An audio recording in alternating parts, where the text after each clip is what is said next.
Thank you, Mr. McDonald. We'll continue on with the opening monologue. And it's July 11th, 2022 at 6 o'clock at Caldwell Community Room at the police station. We are here for a special workshop for the purpose of discussing the Urban Renewal Agency budget for year 2023. And we have Ms. Mitchell, front and center. I get to compete with that train tonight because it's been going on for the last hour, so I'll try my best. All right, thank you, Chair. Commissioners, you have before you tonight our workshop so we can work through our 2023 budget. And then in tonight's meeting, we'll call for the public hearing to happen in August. So we're going to pull up the spreadsheet, please.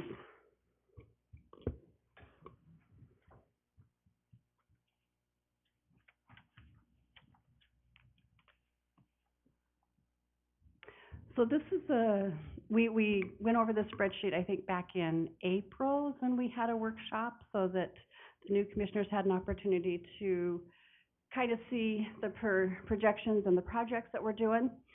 So this tab here is called what I call the Urban Renewal Obligations. So this is, remember, we used to have those two accounts that when I do the reconciliation of the bank, we have the land account and we have the TVCC rental account. So that's what this tab is going to be talking about tonight. So under it's a live working document, so every time we issue checks after you approve them, then they go into this document to keep these numbers fluid. This is for cash flow purposes. Yes. It will be. So what you're going to see here, not in exact numbers, what you're going to see here is going to be translated to this document that you have in front of you.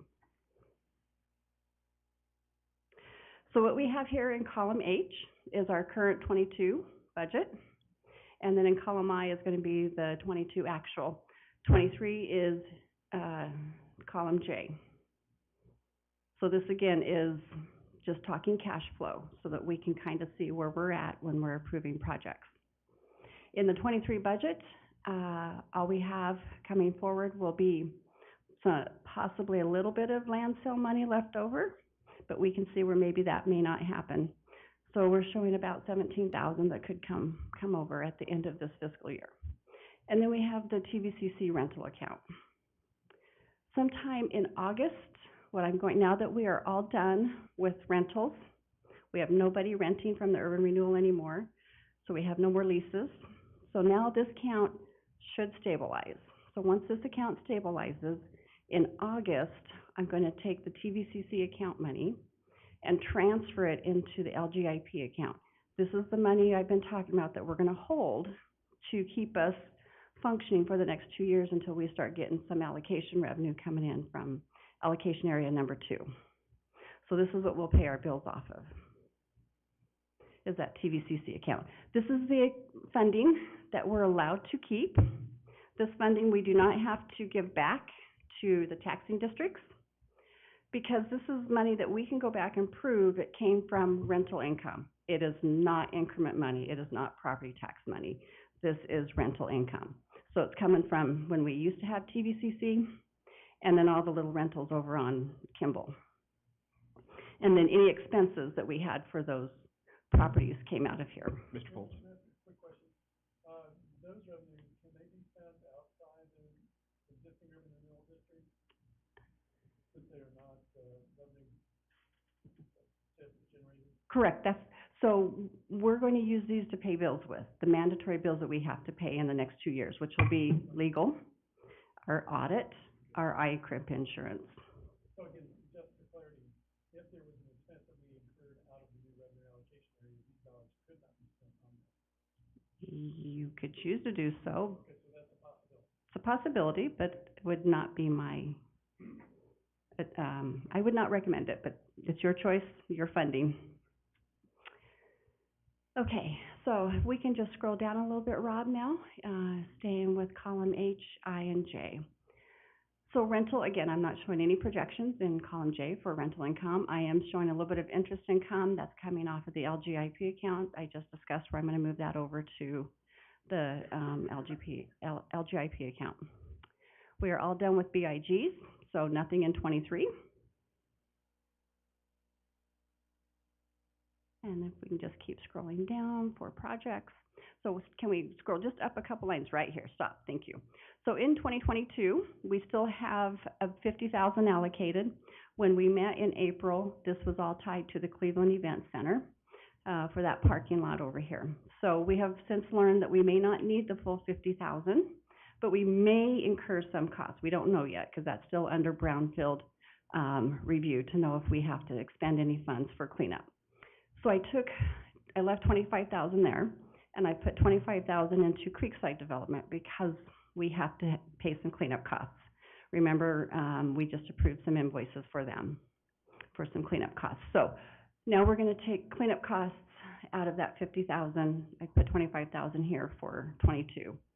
I didn't carry anything over because I don't know how long this is going to last. Okay, we can keep scrolling. And then one other item we still have in 22, this is for the utility lines in downtown. This is coming from Creekside, going all the way over to the post office so we can bury those underground. And then I believe Brent added to that project the ones over along the creek behind the grit to put those underground as well. So what's in red means we're anticipating expenses. We just haven't got either a contract for that yet, or I haven't got a bid back yet to know how much specifically that's going to cost. I saw some generic numbers that said we were around 210,000 for those lines, which means 10,000 will come out of that 17,000 we might be able to have carried over. So we'll see. Chair, Question, Mr. Jordan? what do you mean Brent picked some more lines to bury? Why isn't that coming through the urban renewal? How It did. Brent, okay, Yeah, it Thank did, you. yes. thank you for the clarification. Original discussions was just that alley, and then he picked up the other one since we already had Idaho Power. So that came before the new people came. Thank you. Thank you for that question. Okay, so if we can scroll down. So this is where anticipated end-of-year funding could, as you can see, I've updated that as of 6/25. So this is where we could land. So this spreadsheet will translate to the items in pink on your spread, on what you have in front of you in your budget.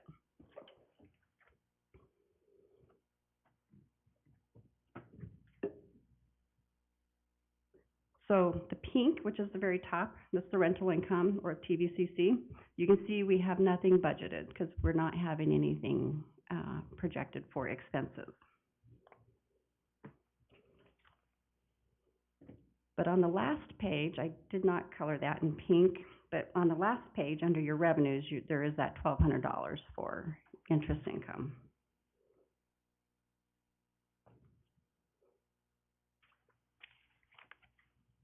So that's the budget tied to that tab. Is there any questions before we move on to the next tab? Okay. Mr. Chair? Yes. Mr. Ramirez? You're probably gonna answer this question later in the presentation, but when do we start tapping into the, TVCC money? When? Probably in the 24 budget. Okay, so a couple years out here. Yes. So the 23 budget, we're able, and I got confirmation from legal that says we can use our 23 increment funding that we're going to get from the county to pay for our mandatory expenses. So those will come out of the 23 budget, and then in 24 we'll start using the TVCC money to pay bills. And you can see if you want to kind of tag onto your question even more, if you want to go to that back page again. I do have a projection in here for the Urban Renewal North allocation area. It's the third line down. So we're projecting about $64,000 in revenue coming in. So you can see that's not enough money to pay our mandatory bills. But in 2 years, we should have enough that we can meet a couple our bills plus the TVCC money. Mr. Chair, so with the TVCC money, you'll be able to meet our bills, or? Correct, because we're going to have a couple years of increment that's going to be around 64,000 added to the 700 and some odd thousand.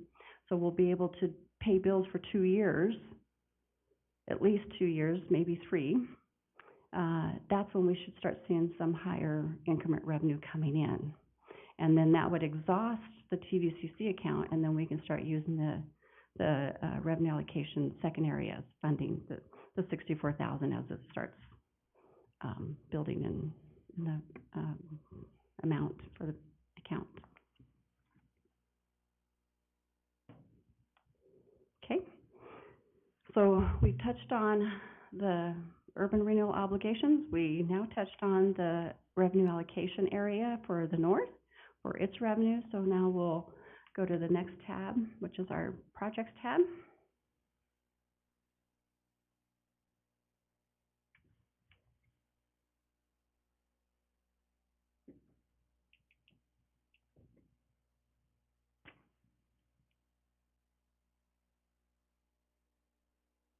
Okay, so we are going to, in finance, in September, when we get the bonds paid off, we only have 2 bonds left going into the 23 budget.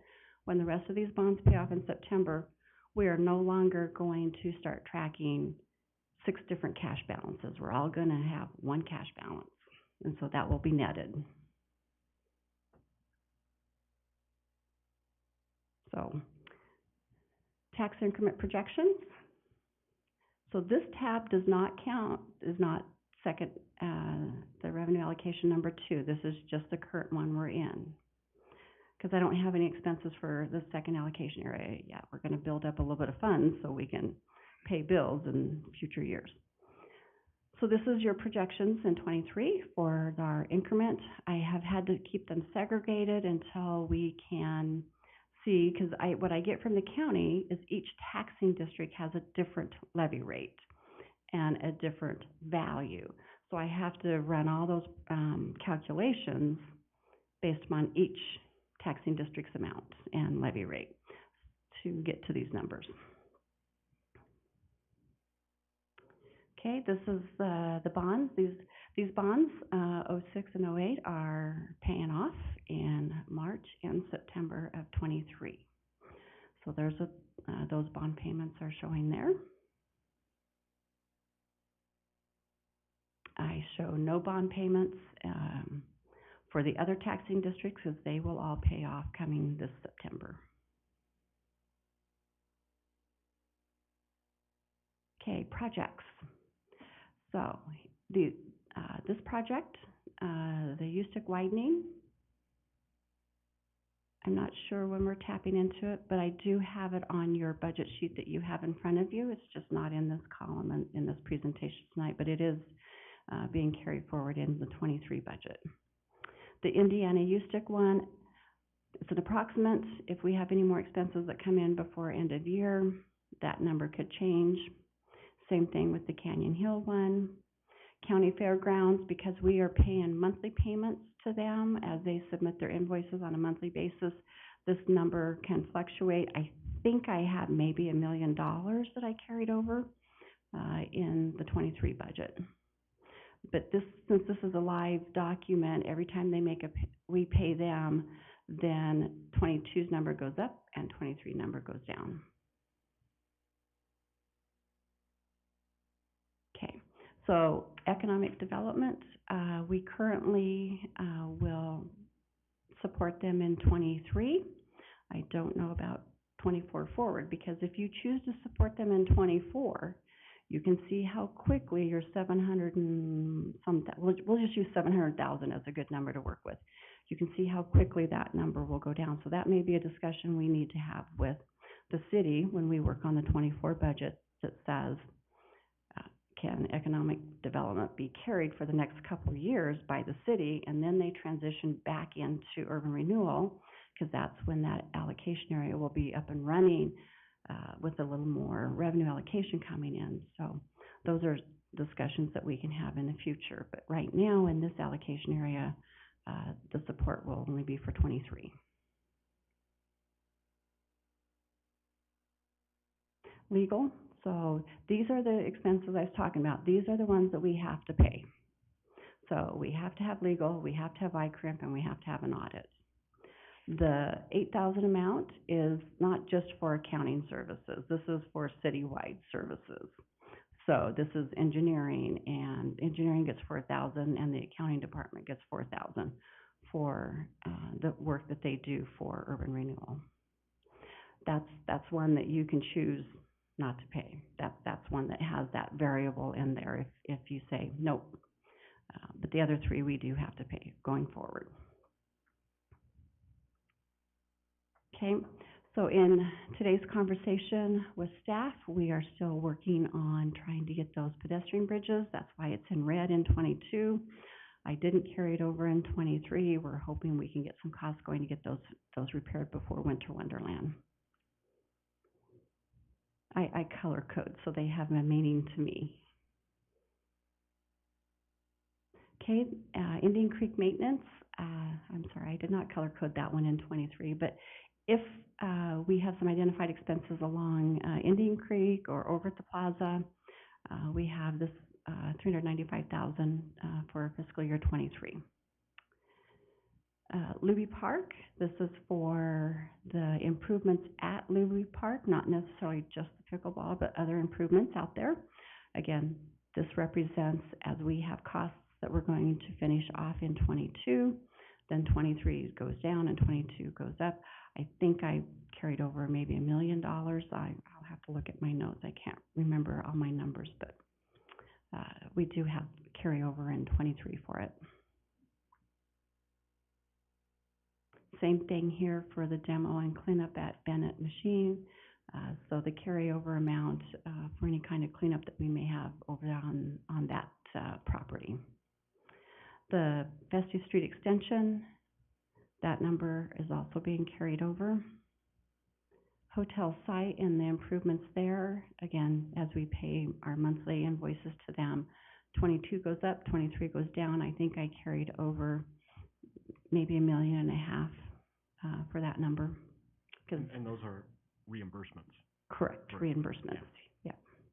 No front loading. The Norman building over in Kimball, the 213, 15, and 17, this amount has been carried over for demo. So when we're ready to demo that building or buildings, then that funding is there. I got the impression in talking to Rob that we won't be demoing by the end of this fiscal year. It will be next year. Is that correct, Rob? Okay. So, and I think she just vacated last week, so. Yeah, Oh, but 213, Norman will be there until February, correct, yes, you're right, I forgot about them still. So U-stick widening, again, as we incur costs every month, 22 goes up, 23 goes down. I think I carried over maybe $2 million for that one.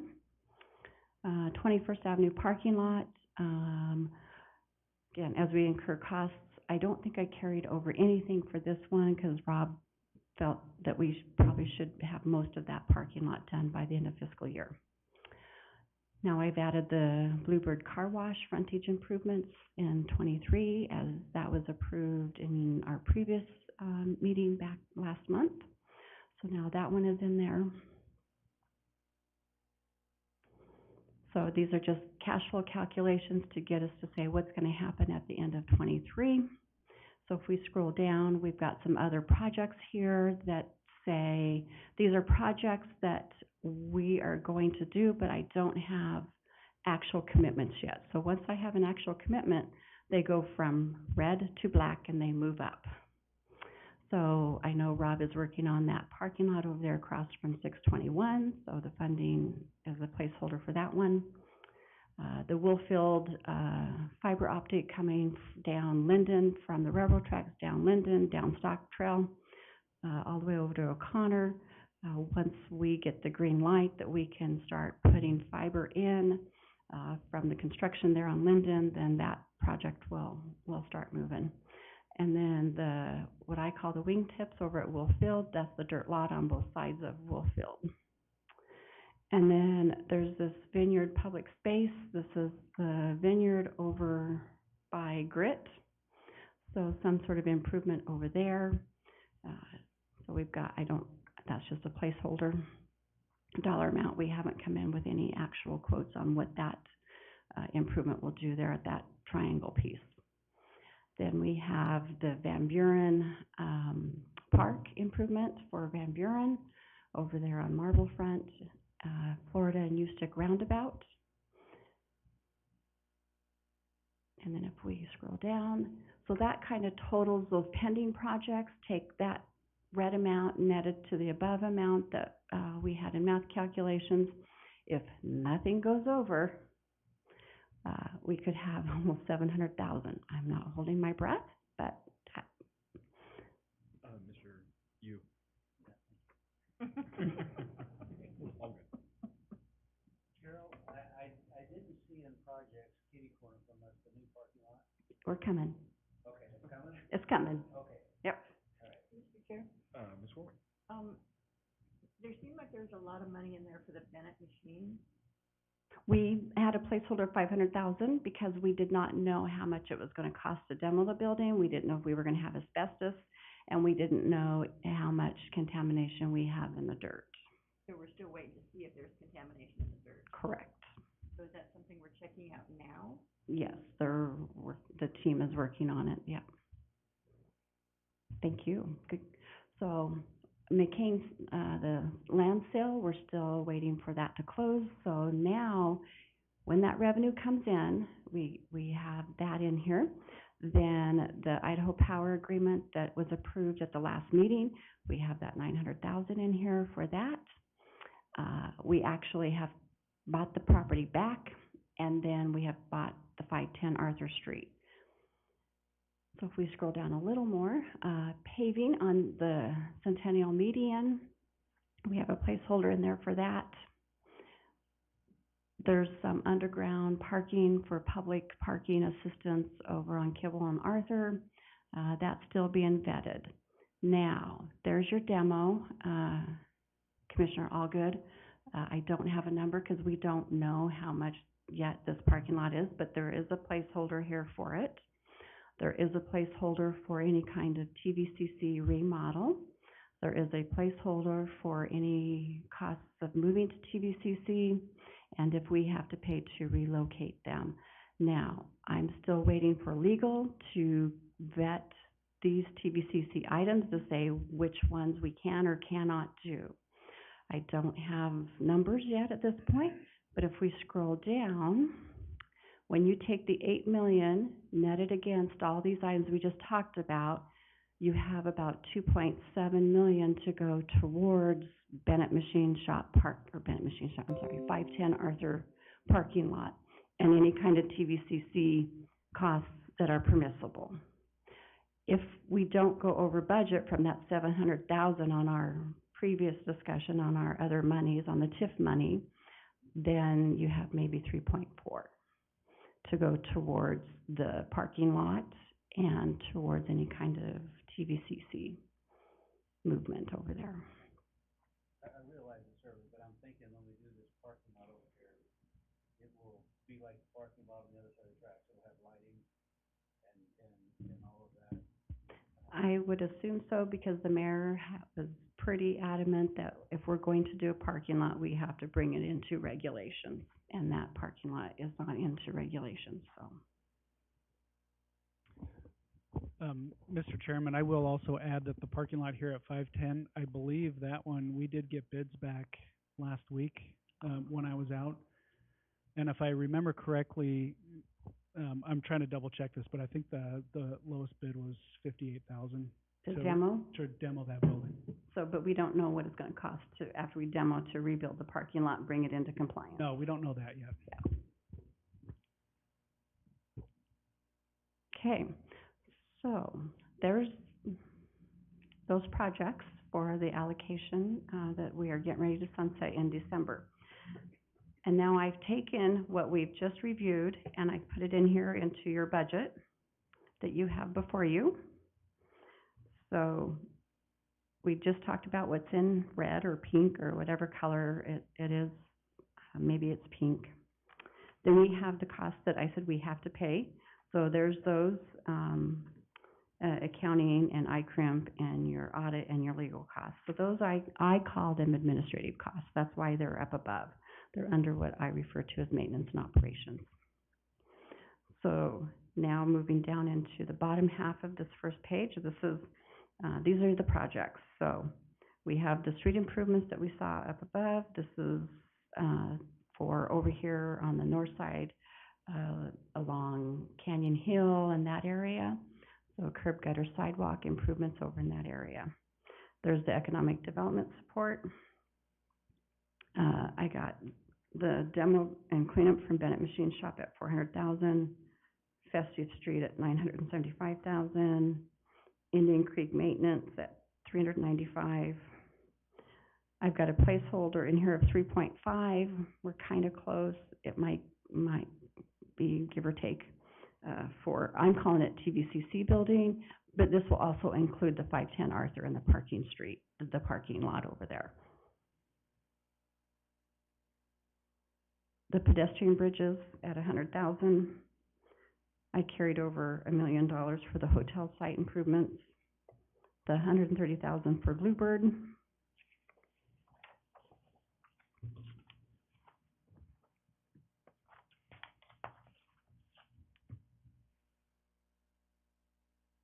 Okay, going over to the second page. Then in other projects that we just talked about, I'm carrying over $10.9 million. That's in the blue. And then you can see all the projects that I have lined out here with the estimated amounts that we're carrying over into that amount. So we have the U-stick widening. We have the extension of U-stick widening that's using that $3.1 million. Indiana and U-stick frontage. Louis Park improvements at $1 million being carried over. The public space vineyard, the Van Buren Park improvements, the Florida and U-stick roundabout, about $1 million carryover for the fairgrounds for them to finish up their infrastructure, and then Canyon Hill to Sacagawea improvements there.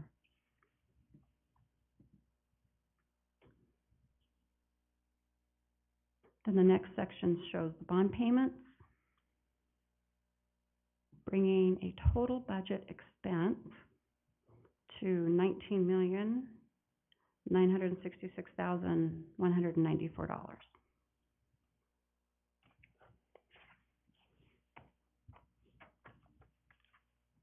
On the next page is our revenue projections.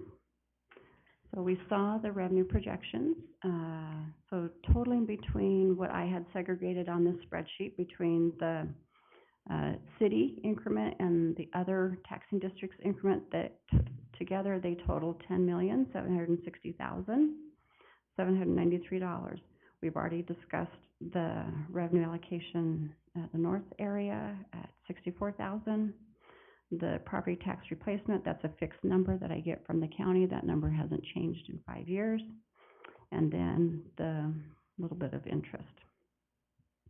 Bringing your total revenues to $10,942,376. Net that against your expenses on the previous page, and we have a use of fund balance of $9,023,818. So with that, I will stand for questions, and we can move on to other spreadsheets that I brought. I won't be a Brent, I promise. Wonderful, more spreadsheets. Brent brings slideshows, I bring spreadsheets. Fund balance has been a big topic during this, this budget season. Correct. And so in this year and next year, we're using like $21,000 in fund balance between the two. You got $12,823,000 in 2022. Oh, I see what you're saying. Okay, And then I'm with you. You've got $9 million in fund balance being used. Am I Correct. accurate there? Correct. Now, again, that's just a budget. That doesn't mean what those numbers will actually come in at and what we will actually use, but correct. And that should pretty much wipe. Well, you're getting to my question there. How much fund balance is there? I mean, are we, there you go. I want to make sure the audience heard me. Sure. So, are we expending our fund balance at that point? We will be, plus working off of next year's projected revenues. Okay. All right. I just, I don't know what that, I was curious what that fund balance number was, if we, because that's a large number, I just didn't know. We will be kind of expending it as we go, it won't be Correct. anything, gotcha. All right, And if costs stay where they're at, yeah, we won't have anything left. But that's kind of the nature of a sunset. Correct. That's the nature of the sunset, is that You don't spend it, it's gotta go back to. you expend your funds towards the projects that are in your plan that says we're going to do this and we've accomplished this in that allocation area. Okay, can you bring up the sunsetting spreadsheet? I think it's the first one, the analysis. No, the analysis one. We didn't pull it up yet. Yes, okay. I can hardly see the numbers, but that's okay. I'll try and talk my way through this. All right, so let's talk about what does it look like when we sunset? What happens? So if you can scroll down to the highlighted yellow and red piece of the spreadsheet. Thank you, right here. Okay, so we just learned that we're projecting $10 million in property tax increment revenue, correct? That $10 million is not all the city's money. It ties to all of these taxing districts. That's the increment money that comes back from them into the allocation area from that incremental growth from the base. So we begin with the space. Even though we began in 1999, legislation changed in '06, and so now we have to go back to what our values were in '06. So that's where we begin. Operating property, I don't know this number yet, but I put in last year's number. That's why it says 2020. So this number could change. Then I put in, I haven't changed the heading up above there. So then I put in the dollar amount that I received from the county, as this is the value within the city of Caldwell for the allocation area. This isn't the whole allocation area. This is just what's tied to the city of Caldwell for our boundaries. So 1.6 billion is the value of the revenue allocation area within the city of Caldwell's boundaries, okay? So then there's a math, if you can click on that 1.4 million. So there's the formula showing that we have to pull the 204 million off that 1.6, and then we get to add the 20 million of operating or whatever that number is going to be. So that's how we land at what a projected new construction value could be coming into the city, 1.4 billion in next year. But because of the House Bill 389, the city is only allowed to take 80% of that value as new construction. So the next dollar amount shows the math calculation of what new construction is, approximating. Again, this is just for your understanding of really how the math is going to flow. So if you could go over to the next column, that 1.1, is that the number? I can't see that far. Column F, straight across. Hi, click over one more. Right there, yep, click there. Thank you. So this math is now taking 80% of column E. So that's what we begin new construction with. Now we have to go by what the city's levy rate is going to be next year. So I ran a rough estimate of what the city's projected levy rate could be when this 1.1 million comes back to the city of Caldwell. Right now, our levy rate, if we, when we get our budget done, we're looking at about 3.8 mils.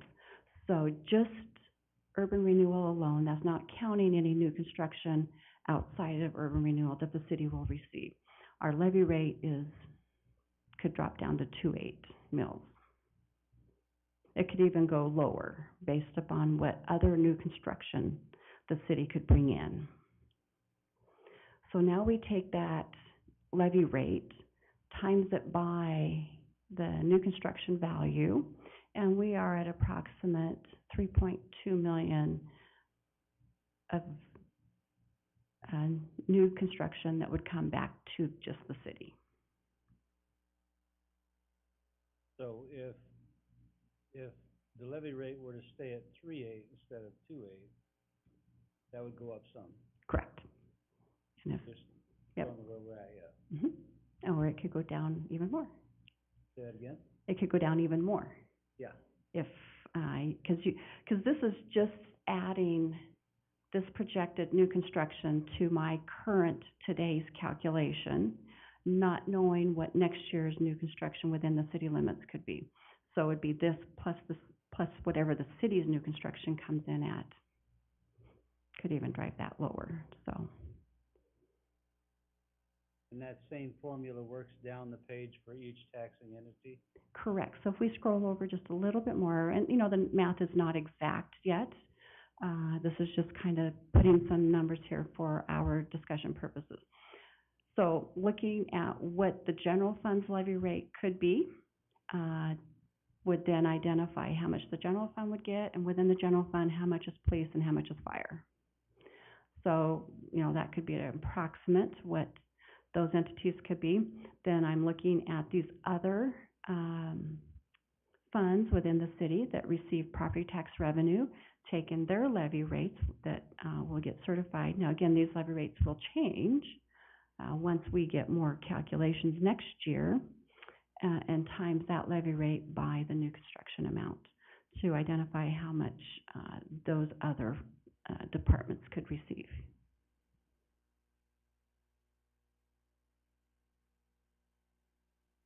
So the 10 million does not come back to the city as maybe previously thought, because we have to identify what belongs to the city, because the other money belongs to the other taxing districts. Because it's part of their increment money too that contributes to the urban renewal budget. So just for clarity, the money coming in here, let's use the 3.2. Yes. The last of the money that will arrive dedicated to the urban renewal area will be June of 2023? I'm gonna get technical on you. Okay. It will come to us in the form of new construction for us to run the calculations for the levy rate. We will not actually see the cash until our first payment in December, which we don't receive until January. How's that? 2024? January of '24, correct. So when does this revenue turn over to be just general City of Caldwell general fund money? Or When we get our new construction numbers from the county in June of '23, this 1.1 billion something is what we will see when we, the city, is working on their budget. We will see that come in as new construction. That helps us work through the calculation of what the levy rate will formulate out when we get our full amount of new construction. And then we have to approve that through the city's budget process. And then once we certify in September, that's what the county will use when they do the November billings for property tax. So they do the November billing, money is collected by December 20th at the county, and then they remit to us in January of '24. That was a long answer, wasn't it? yeah. I don't want people to think we're gonna get an influx in June of '23. Right. It's just the number comes to us, and then we have all these steps and processes we have to go through before we actually get a chunk. Okay? Did I bore you guys enough? Do you have? Officially bored, thank you. Carol, let me ask it this way. If there's one thing that you want us to know when we leave this room about how this comes to be, what is it? The budget or this piece of when we sunset? Let's say the sunset. The sunset, that it is not the full 10 million that comes into us. It is going to be somewhere in that neighborhood of 3 million, give or take. And those other Taxing districts have to, taxing districts? yeah. So if we can scroll back over to the beginning, column A. They continue to receive income as they always have? Yes. So these other taxing districts will have to exercise the same thing that we just did. I didn't do theirs because I don't have time to run their numbers. But they will have to go through the same thing. You can see where they have their 2006 tax base, their operating revenue, what the real property is, what the value is in their area, and then the new construction coming to them, and then they would have to run the 80% times it by their levy rate.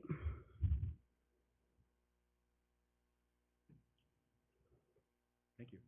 Any other questions for Ms. Mitchell? I have a question. Mr. Moore? Mr. Chairman, does that mean there's gonna be a shortage? I mean, 10 to 3, does that mean there's gonna be a shortage of funds there? Is that what I'm saying? I'll let Carol speak to it, but it. I didn't appears hear the that you question. Anticipated this. Correct. What was the question? I'm sorry, Commissioner. Does that mean there's going from 10 to 3 million, does that mean there's gonna be a shortage? Not a shortage, not a shortage. So the 10 million is what in your budget right now that we are going to see in increments. Then when we sunset that 10 million, can we go back to my spreadsheet that shows the projects? Yes, that one, and go up to the top, please.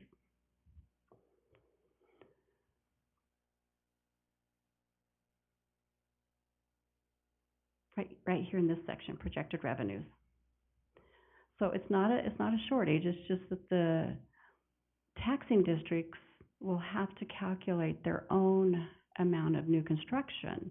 So they too will not get the 3.9 million, because that's when you take our levy rate times our value, we're projecting 6.8 for just the city's portion, but that doesn't mean that's what we're gonna get when we sunset, because you just saw the exercise we just went through that says we gotta subtract this off, and then we only get 80%, and then we have to project a levy rate, and we have to times that.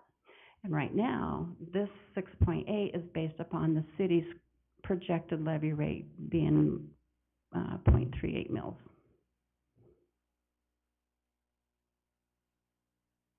And this is not an 80%, because we don't have to do that when we're budgeting for increment.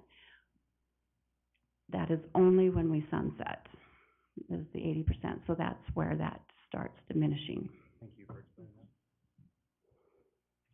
So yeah, the city or any of these other taxing districts, property tax will not grow by this amount here. It's going to grow by the amount of the math that we just looked at because of the calculations we're required to do. So, just a question for my own edification. The city got hit because of House Bill 389, with only being able to take 90% of new growth. Correct.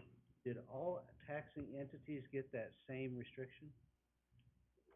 I believe House Bill 389 did hit all, no, I think it was just cities and counties. Just cities and counties, so highway districts and mosquito districts and I don't think ambulance so. districts? I don't think so, but I would have to do some additional research to see what the language specifically says, but I don't think it targeted those others. It was specifically for the cities and counties.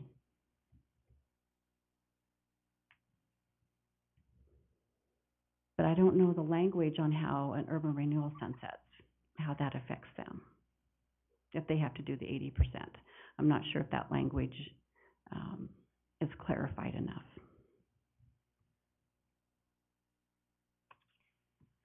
Any other questions?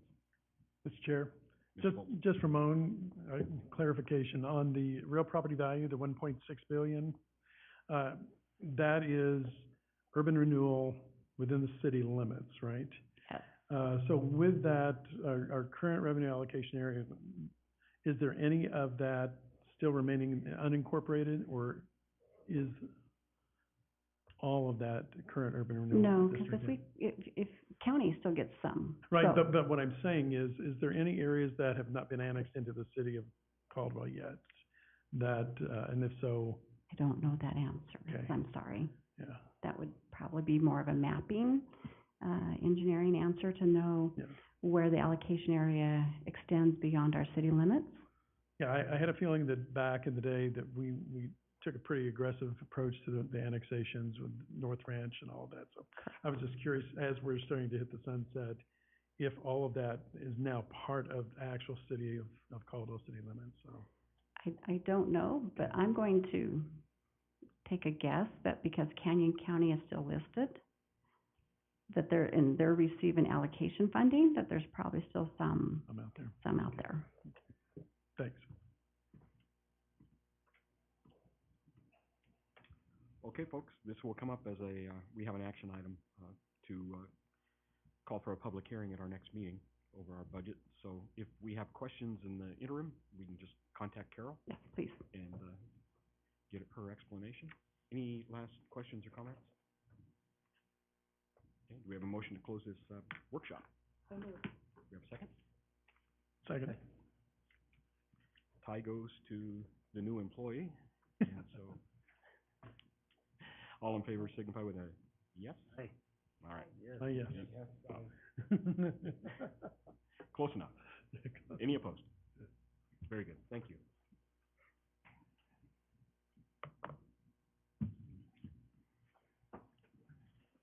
So, You having a good summer? so far. Good. But Fed's on, getting ready for vacation now. Yeah. Expected to, from what I know, it'll raise, they're gonna raise again. I keep hearing that construction is stalled. Paused. Has it? Heating permits. I know there's a countdown, I'm guessing they laid off a lot of people. Right at wow. Triple digits.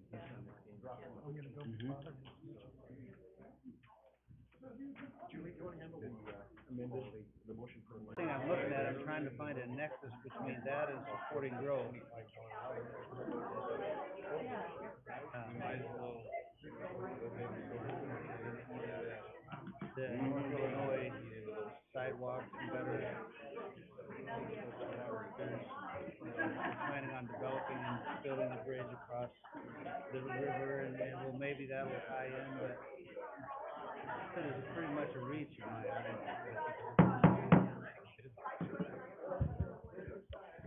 Good evening, ladies and gentlemen. We start on time. I sit here between, three police officers, and so we do things promptly and on time. Thank you. Thank you. Thanks for, being here tonight. This is the regularly scheduled meeting of the Caldwell Urban Renewal Agency. It's July 11th, 2022. Looking across at our commissioners, are there any conflicts of interest represented on tonight's agenda? Okay, seeing none, we will move right into, our agenda this evening. The first is a special presentation. Oh, let's call the roll. Why don't we do that? Would the secretary call the roll, please? Commissioner Porter? Here. Commissioner Warwick? Here. Commissioner Foltz? Here. Commissioner Allgood? Here. Commissioner Doty? Here. Commissioner Moore? Here. Commissioner Ramirez? Present. Very good. We have a full set tonight. Tonight we have a presentation by Mr. Nancolis. Do we call you Mayor Emeritus or? Garrett works really well. Okay, Garrett. I've only dreamed of this moment, quite frankly. But welcome this evening. Mr. Chairman, I apologize for my voice. I woke up and I don't know if it's something in the air or whatever. Maybe I'm going through puberty again. I don't know what it is. But anyway, Mr. Chairman, thank you very much. And commissioners, it's a privilege to be here with you tonight. My name is Garrett Nancolis. My business address is 2775 Navigator. Is that correct? This is still new to me. I'm sorry. So anyway, it's a pleasure to be here with you this evening. And thank you for this opportunity to make this presentation on behalf of Ball Ventures Allquist. First of all, just a little bit of background. Steve, you're familiar with all this. And Mr. Porter, you were here for most of this, and Chris and Julie. But first of all, as you know, the Urban Renewal Agency, the Caldwell East Revenue Allocation Area is the most successful revenue allocation area in the state of Idaho. We look back and what it was 20 years ago and what it is now. obviously night and day difference. And so congratulations to the city and Urban Renewal for having the foresight and vision to create this wonderful revenue allocation area. Specifically, the projects you've seen all over, but the reason Ball Ventures was excited about coming to the city of Caldwell is because of its reputation with development, and also because of the urban renewal area, and what had been done on the south was something that very much interested them. And of course, the idea was to replicate what we had done on the south of 2026 and create that revenue allocation area and development on the north side to create jobs and bring in more industry. As you know, on the south side, there's been approximately 3,000 jobs that have been created. I think that was the last number, Mr. Foltz. It might be higher than that now. But certainly hundreds of thousands of square feet of manufacturing, industrial facilities that will bring, again, core jobs to this community for decades and decades to come. What we did when we were talking about incentives for the north, we said, hey, we saw what worked on the south. It worked really well on the south. Let's do it again on the north. And of course, some of those things that we did were bring in power, water, sewer, build roads. We helped with the pressure irrigation system. We even helped with some landscaping to make sure that it was truly shovel-ready. And of course, the results are before you. Like I say, the most successful revenue allocation area in the state. And so that's something that we wanted to do. I say we, this is previous, before I left office, and that's how we went about making sure that this north area would also blossom. In the process of doing that, I visited with the then superintendent of the Valley View School District, Pat Charlton, and Valley View School Board, and the superintendent agreed to improve the entire transportation network in that area because it would benefit the new schools. One is already built, another one to come, but the new schools in that area, to make sure that buses could flow in case there was an accident, in case there were any kind of congestive problems. Improving that whole network of transportation was a huge benefit to the school. Also, though, a huge benefit and incentive to businesses that were looking at coming there. The good news is Sky Ranch, or North Ranch, is way ahead of schedule. This morning, the new veterans facility broke ground this morning. You've seen the Wolf building, DNB Supply. You've seen plans for many, and it has really accelerated faster than what Ball Ventures believed it would. And again, thank you for that. It's because of the partnership between the city, Urban Renewal, and the development community that these projects have been made possible. Again, continuing that goal and dream when we first created this revenue allocation area. So the request tonight is simply that what we did on the south, we wanted to do on the north. As you know, Ball Ventures bought the 116 acres, which you see on the map above you. Fronts Highway 2026, and then of course the new roads that have been built are Haystack, what's the other one, Saddle? Yes. Yeah, Saddle. The improvements at Aviation, Muller, and also the improvements on Smead, as well as improvements at the intersection of Smead in 2026. So as always happens, when a new development comes, there's a traffic impact statement that's required based upon what you believe the development will produce. And then those mitigation costs, the developer agrees to pay. And in this case, BVA agreed to pay for them, and that's not a question at all. But what the ask is tonight is this. Again, there's precedence for it on the south side. The Urban Renewal Agency did pay for infrastructure, water, sewer, power, gas, all those things that have come in. And in the mitigation requirements for BVA, some of the things that were required to be done were improvements on Aviation, improvements on Muller, and improvements on Smead. Those are the things that, however, the Urban Renewal Agency has already constructed, right? So back early on when I was meeting with Rob and Brent and the attorneys and so forth about the transportation system, we intentionally wanted to improve all of that so that, again, the transportation system that we promised to Valley View would be completed, but also as an incentive for Ball Ventures and other developers that came in, again, having shovel-ready property ready to go. And again, you can see the results of that. So what the request is tonight, it's not for money, it's not to, be reimbursed for anything. What it is an ask for the projects that have already been completed by Urban Renewal that were on the mitigation list to be counted as credit towards that mitigation list, and then Ball Ventures would complete the rest of that list. In talking with Mr. McDonald, it appears that the cost of that is around $300,000. That's a very approximate figure of what's been done on the widening and improvements of aviation, the improvement of the intersection of aviation and Muller, also the improvements on Muller, as well as the improvements on Smead. So those have already been completed, and they were also on the mitigation list for BVA. So the total mitigation costs were estimated at $990,000. So what the request is for consideration for that $300,000 that's already been constructed, to just have those items be credited towards what they do, and they would continue to finish the extra $600 and whatever thousand dollars of mitigation that's required by the agreement. So again, you've already paid for it. It's not something you would have to budget for. It would just simply be a continuation of the incentive that's provided for the many, many businesses that are in the process of coming and or already started their projects there. Rob? I have with me tonight Rob Sunderledge and his wife. Rob is the engineer for BVA, extremely capable and good guy. And anyway, I brought him as backup tonight in case you asked any technical questions that were above my pay grade.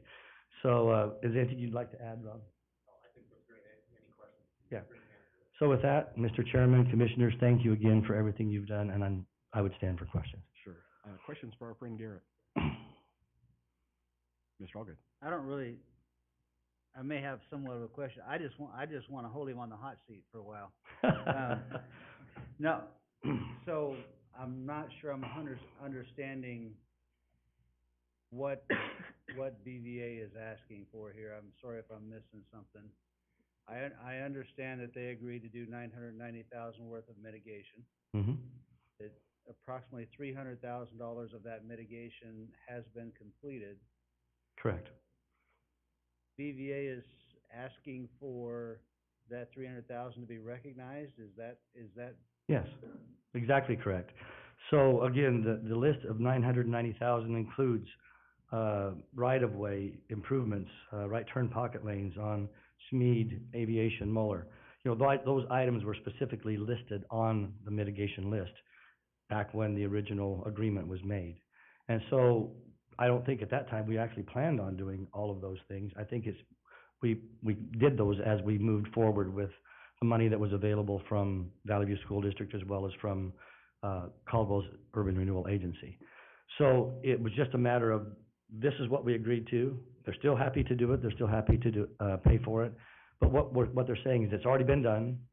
It's very, very appropriate. I think Mr. Waterman would agree that infrastructure is what urban renewal was intended for specifically, along with economic development and other things. So these are all very, very legitimate expenditures from urban renewal. You've already done it. They meet the law, they meet the code, they meet the intent of urban renewal. And so again, it just simply is, there was $990,000 worth of mitigation. Approximately $300,000 of it has already been done by the urban renewal agency, leaving about 2/3 of that, around $650,000 or something in that area. And so what they're saying is, we'll continue to complete the $650,000. Can we count the $300,000 that's already been done as an incentive, again, for the businesses that are there, because it's already been expended? I know what I was missing now. So the $300,000, was that intended to be paid for by BVA and Urban Renewal did it, or was it always planned on Urban Renewal doing that $300,000 worth of work? No, it was originally part of what the mitigation costs were for BVA. So this would be an additional incentive, okay? Because it was intended that BVA would construct these. But again, as we went through the construction projects, as we talked about it among staff and again with, I think you should be in the minutes somewhere with Urban Renewal, we decided to go ahead. I want to say the Urban Renewal Agency decided to go ahead and just construct all of the projects. the equipment was there, the project was there, it was already designed, cost savings in mobilization of equipment, et cetera. Those were things that needed to be done at the time. And again, remember, part of our conversation was with Valley View School District that we were going to create this fail-safe for them so that if Smead was blocked, they would have aviation or Muller, or if Marblefront was blocked, they would have other accesses to the school.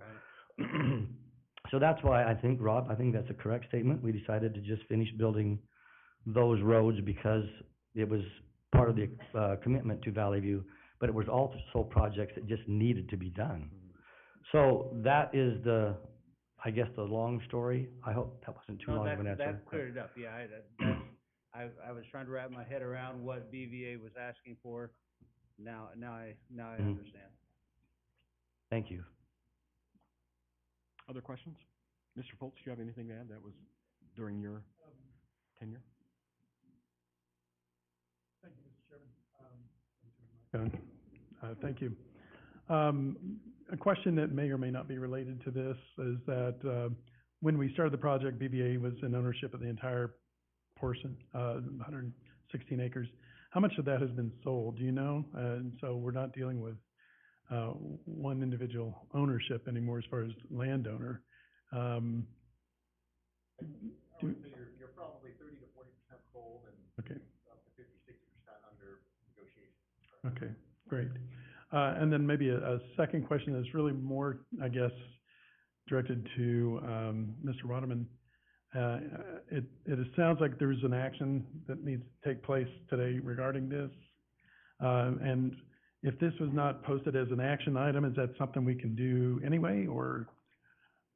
Can I answer that, Mr. Waterman? We didn't expect an action tonight. Okay. I'm sorry, Mr. Chairman, Steve, we didn't expect an action tonight. Okay. The request was to make the presentation, not put you on the spot and have you make a decision, immediately, but it was to bring the information to you, to have you consider it, and then probably, hopefully at the next meeting, that it would be noticed as an action item, and, take an action whether to accept our request, deny the request, something in between, whatever the commission felt was appropriate. But no, this was, when I contacted Ms. Geyer, it was just truly intended to be a presentation, not an action item. Thank you, Mr. Nancolis. Thank you, Mr. Foltz. Mr. Chairman. Ms. Warwick? So just let me simplify it even further for people like me who need really simple numbers. So $990,000 was the initial thing that BVA said that they would handle. Urban Renewal handled approximately $300,000 of it. So what BVA is asking basically is they're only going to be expected to now provide like $660,000 in mitigation there rather than the $960,000, correct? Correct. Okay, I got it now. Yeah. Thank you. And again, Mr. Chairman, if I may, those are approximate numbers. Sure. I would assume that Mr. McDonald may, work with Rob Sunderledge from our company and come up with a number that they believe is fair. We want it to be fair. We want it to be a win-win for everyone. And again, this is something that was done on the south, and so there's precedence for it. So that's the only reason that we are coming forward with the request. Got it. Thank you. Mr. Chair. Mr. Ramirez? More for legal, is this a contractual thing that has to be, some contract has to be rewritten, modified, adjusted? What's the process here? So, Commission. There we go. Commission, so it is on, okay. Based on the description from Rob of what the trajectory of this is, it's here before you tonight, it'll come back again, and then it will go to City Council. My guess is that there's a DDA or something like that applies to this property, but these mitigation costs, that's a calculus that happens with the city. So you essentially would need approval to modify the DDA from this body, which would involve some sort of simple amending document that would change the number by the appropriate amount. And then the city council would need to approve it also because it's a modification to the development obligation related to traffic mitigation. I don't know exactly what the form of those documents would be. As I understand it, it would involve both this body and the city council approving amendments either to development approvals or to DDAs. But when this comes back in front of you, if there's a will to do that a month from now, that'll be prepared and ready to go. Thank you. Very good. Any other questions? I have one more. Mr. Allgood. My question is for Mr. McDonald.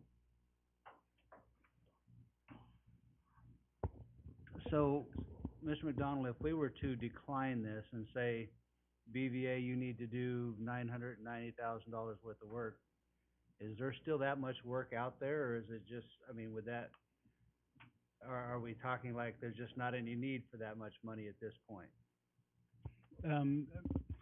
Mr. Chairman, Commissioner Allgood, that is a very good question. The work around the site has more or less been completed. And we know, as we know, the ITD is also doing improvements along the highway there. There could be other work identified, but it would be further out from the site and maybe not directly impacted by the site itself. Maybe we'd look at something up on Marble Front or something, but it wouldn't be directly tied to the site like these improvements were. All right. Any other questions? Thank you, Garrett. Thank you, Mr. Commissioner. Thank you, Commission members, and again, thank you for the work that you do. I'll turn you over to the pickleball folks.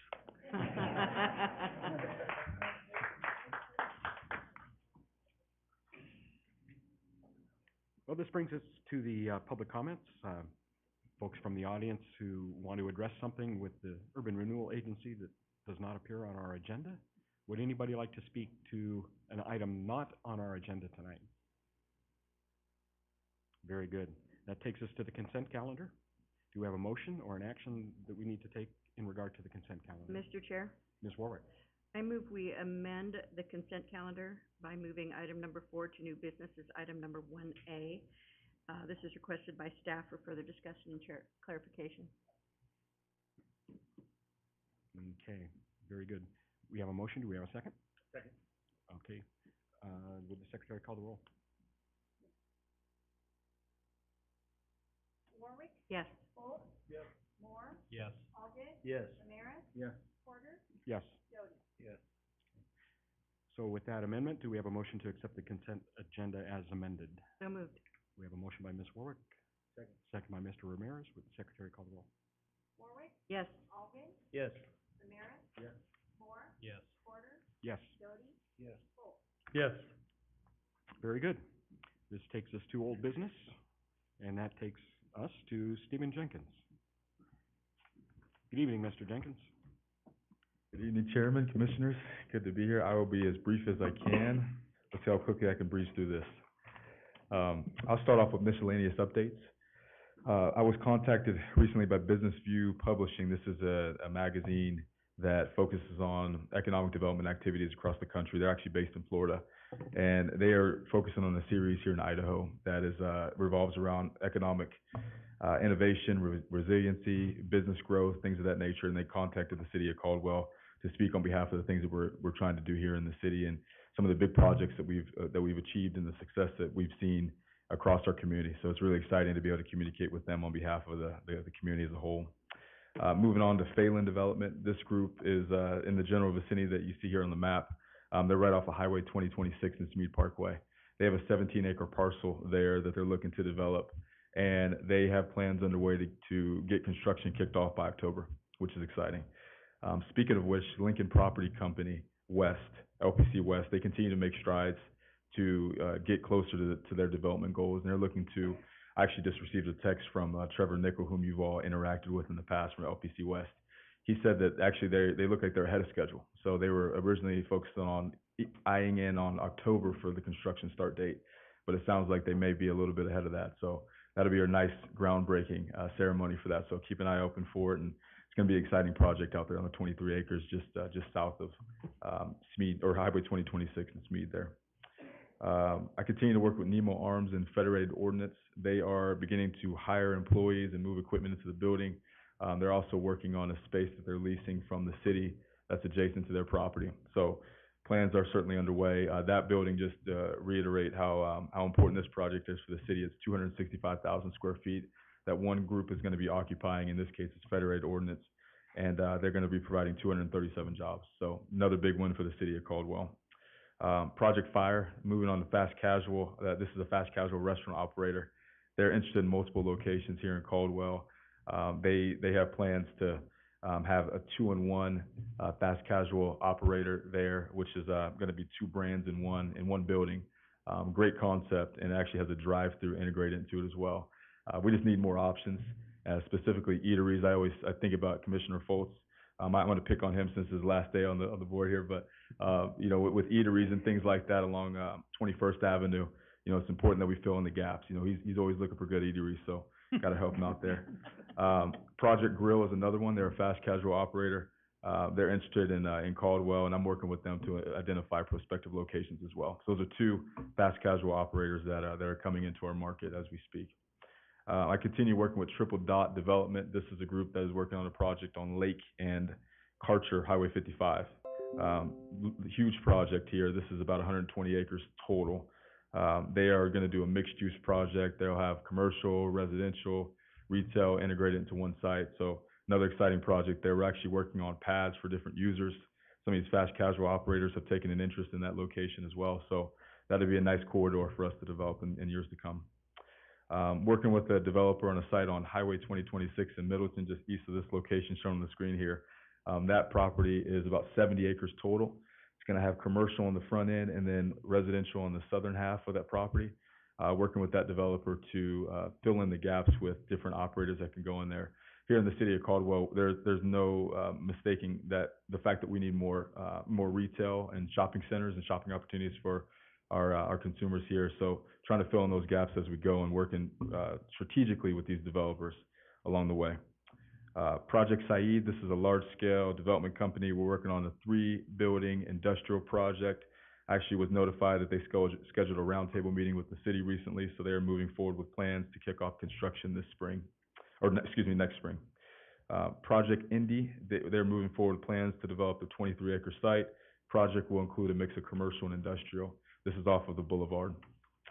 And then moving on to North Caldwell, which has been an area of extremely strong interest. Project P&W, they're a warehouse logistics company.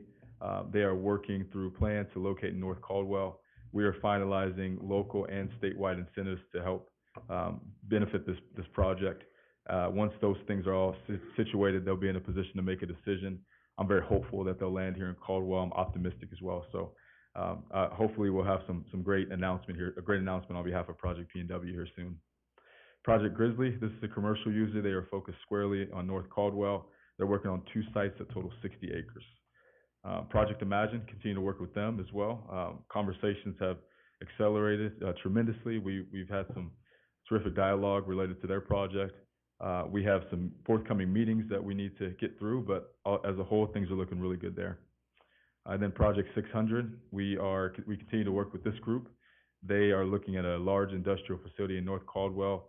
They will likely be the first up to bat in terms of development out there in North Caldwell, so we're excited about Project 600 coming in. And then Canyon Springs RV, they're working on an expansion project that will add more pads to their site. They're working through permitting and their planning efforts there, so we're keeping a close eye on their efforts and their goals to get that achieved.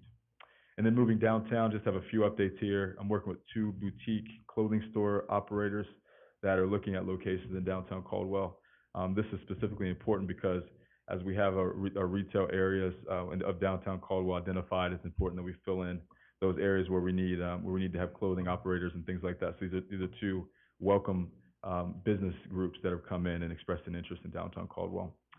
And then to speak about some of the development opportunities we have an RFP that's currently active, as you all are aware, for Kimball and Blaine that's due this Friday, July 15th. I'm really eager to open up the packages on Friday. It's almost like Christmas for economic developers when we get the RFP that closes just to see what we have to work with. But we have some great prospects we've been interacting with along the way. I'm very hopeful for that development opportunity. And then lastly, RFP for 516 Main Street. It's due on August 5th. And again, we're optimistic about the outcome on that one. We've been working with some great groups and just a lot of good interest on that one as well. And with that, I stand for any questions you may have. Any questions for Mr. Jenkins? Mr. Chair? Mr. Foltz? Maybe not questions, but comments I'd like to make, if I may. And I certainly commend Steve and his team for what they're doing. And as we know, that this Project North, site is a partnership with the county, and I am still with the county at this point for the next 2 weeks or less. But I'm just happy to say the partnership has worked, I think, extremely well, and we want to continue, obviously, to see that. The city of Caldwell, as you know, has had a major retail leakage issues for a long, long time. So highly encouraged by these PUDs that are looking at coming in and providing housing, probably much needed housing, but the commercial to help support that. So, commend you, again, your team and the city for working so diligently in partnership with the county, but also in trying to address those major issues of retail leakage, which brings us into a full-service community. So thank you for your work. Thank you. Thank you, Commissioner Fultz. Appreciate that very much. Any other questions for Steve? I have one. How do you stay so humble when we say such nice things about you every week? I just work with so many great people, honestly. That keeps me humble because I know what the standard is and I try to get there every day. So as I look at the people around me, it definitely keeps me humble because I work with some terrific individuals. I'm looking at the people to my left here, the people up here, of course, the individual I get to interact with on a daily basis. Helps me stay grounded, certainly. Yeah, we're lucky to have you. Not to brag, but he learned it from me. We had no idea. Thank you very much. That takes us to Ms. Morales. Ophelia, welcome. Thank you, Chairman, Commissioners. I'll keep it brief. So just an update on Project Yellow. They've shifted their focus to 510 Main. Project Local has actually found a location west of currently where they are at. They met with their construction team last week, so hopefully next month I will have an exact location for you all. But this is a well-known brand here in Caldwell. Project Fork, they currently are looking at 516 Main RFP, and then Project Organic. I'm working with this business to try to attract them to our downtown. I did speak with the general manager, and she did state that she's been asked by residents of Caldwell Mountain Home for an expansion to their community. So hopefully we'll get them in our area soon.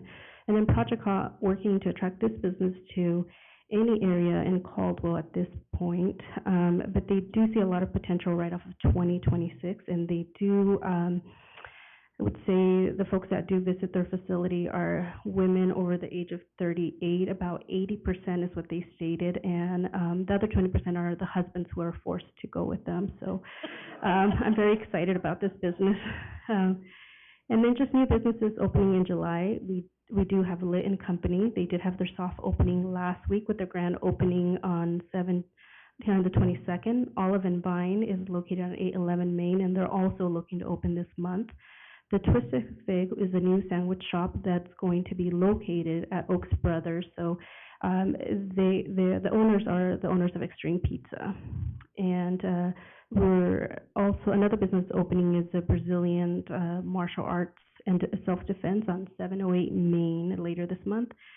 And then just one final announcement, Soda Burst, which you all may know the former owner of Soda Burst. They have a new owner, and she is hoping to expand that patio space. So we're excited to have her as the new owner for Soda Burst. And with that, I stand for any questions. Very good. Any questions for Ophelia? Mr. Chair, sorry about that. Just a quick question. The site in front of the movie theater, the green site, any of these prospects looking at that location, it was my understanding that when that development came in, they had a time limit to start coming up out of the ground. And is there an update on that site? There's been some interest, but no updates on a solid business that's looking at the moment. Do you recall when, Mr. Chair, if I may just continue, Mm-hmm. do you recall what the date was when the developer was required to start constructing at that site? Does that ring a bell to you at all? I don't know. Stephen might. Do you have a question? No, we don't. But we can take a look into it. Okay. We'll Be let you really know. curious about that. Okay. Yeah, thank you. Absolutely. Thank you.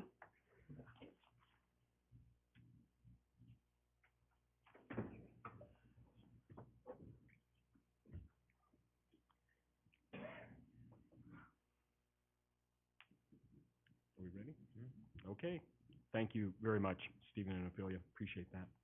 Takes us to our new business, and the first item is to request a call for a public hearing at the regularly scheduled next Urban Renewal Agency meeting to be held on August 8th, 2022 at 7 o'clock. Ms. Mitchell? Thank you. Thank you, Chair, Commissioners. You have before you tonight the publication for your proposed budget.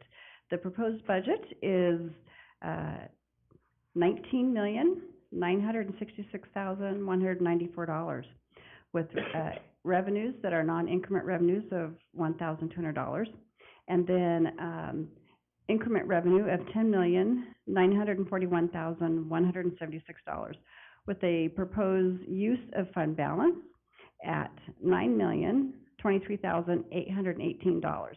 This is your proposed budget for fiscal year '23, and the request is to call for the public hearing to be scheduled in this room at your next August meeting. I believe that is August 8th at 7 o'clock.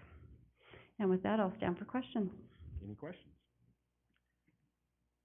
Do we have a motion to request this public hearing? So moved. Okay, we have a motion by Ms. Warwick. Would you like to second that, Ms. I will, And a yes. second by Mr. Allgood. Would all in favor signify with an aye? Aye. Any opposed with a nay? Very good. Thank you. Thank you. Carol.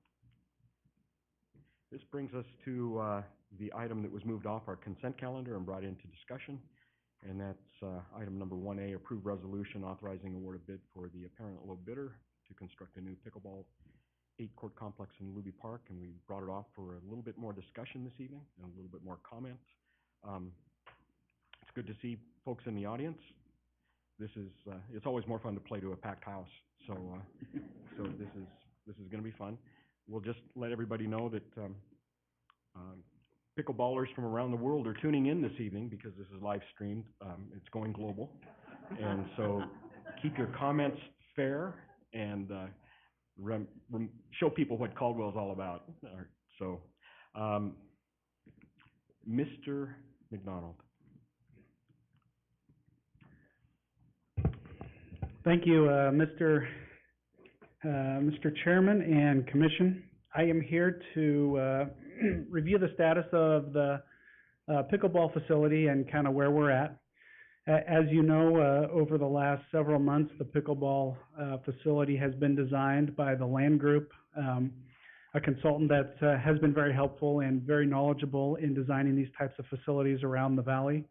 In fact, on the Zoom meeting, we have James Leo from the Land Group who is also participating in case there are any technical questions. When the design was completed, we went out to bid. The estimate, we were anticipating that the cost for the facility may be up around $1 million to complete it all, with all the amenities that we wanted included in that. When the bids came in, they came in a little better than we expected, and there were two contractors that bid on the project. And as you can see on the screen, this is the bid tabulation. There was a base bid that basically included the court and the primary facility, and then there were 4 add alternates. The first add alternate was the post-tension concrete. So instead of doing the regular concrete, they would go in and add the post-tension cables to help the concrete hold together, and that's something that gives it more durability and a longer lasting life expectancy. Bid alternate 2 is the sidewalk that goes around the outside of the court so that people can get around the outside and maybe watch games going on. Bid alternate 3 are the furnishings, including the drinking fountain, 2 picnic tables, some benches, trash receptacle. And then bid alternate 4 is court lighting, which would include I think it was 6 high poles and some lighting. It may have been 4 poles. So we received 2 bids back. Diamond Contractors was the low bid on the base bid, as you can see there in that top line. They were also the low bid on bid alternate 1 and bid alternate 2. And then bid alternate 3, they were a little higher, and then they did not put a bid in for the court lighting.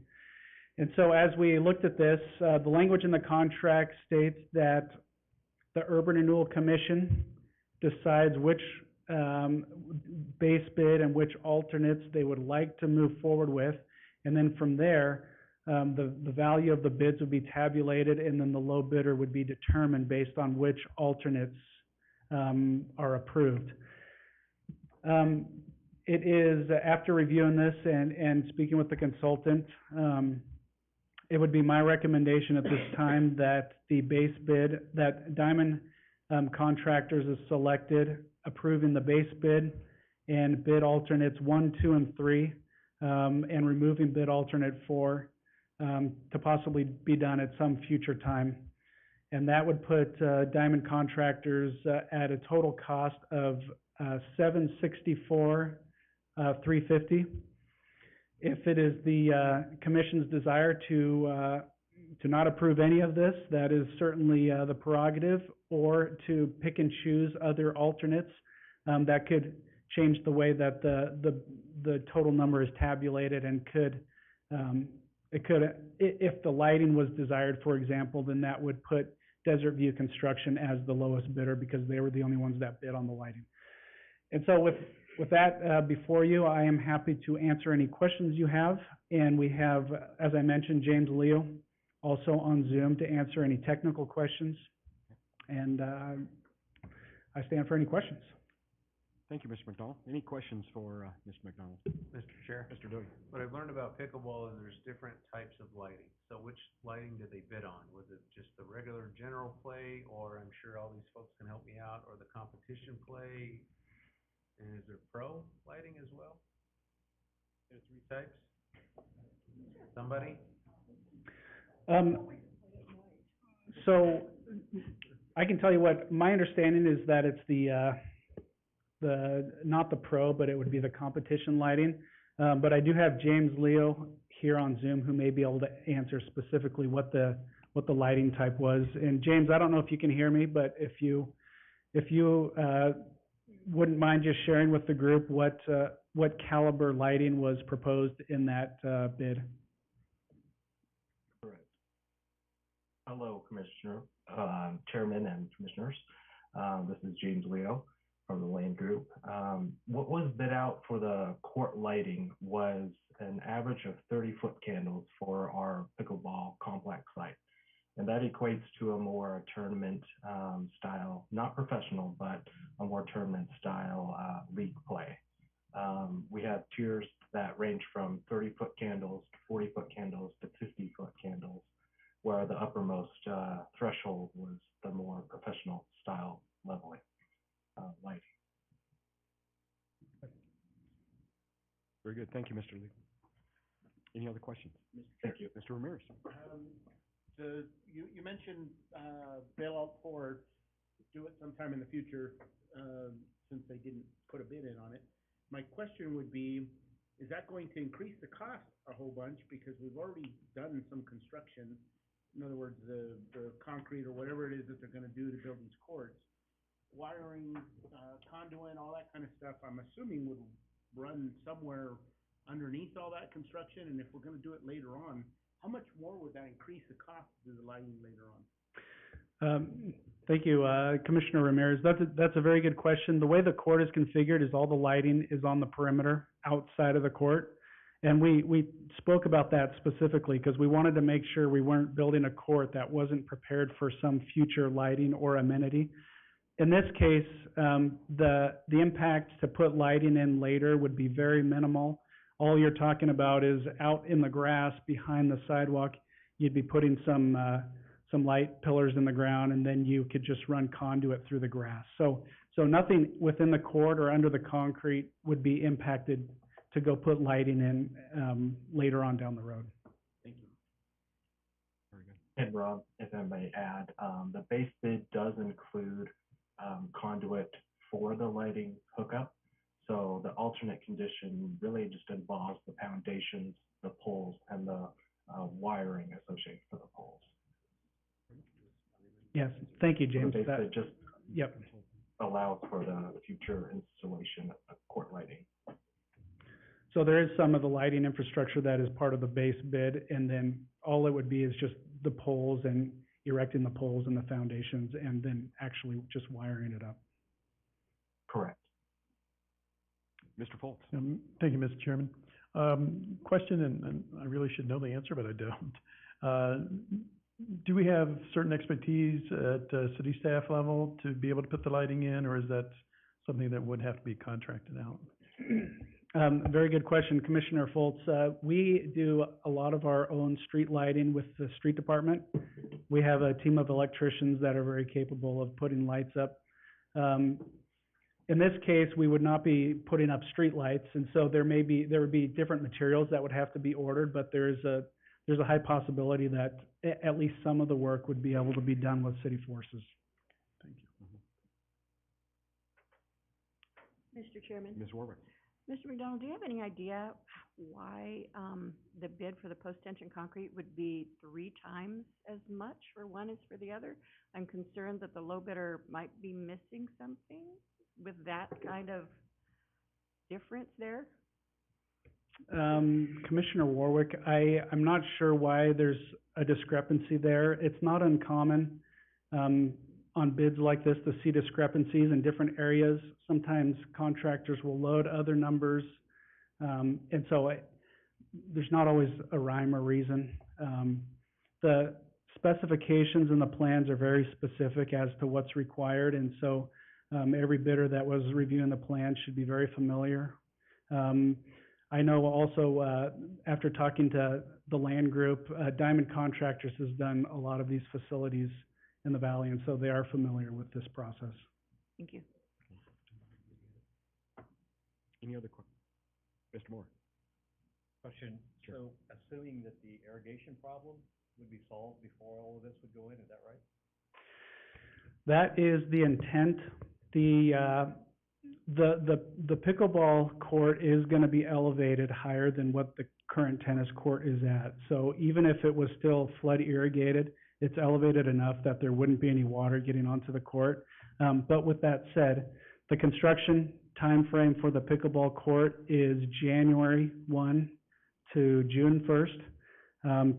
So demolition, nothing would be happening this fall. We received a lot of concern from contractors saying that they wouldn't have enough time to get all the surface finishing completed. And so our intent would be to have the irrigation completed before we go into next summer, so that we don't have the flood irrigation up there adjacent to the court.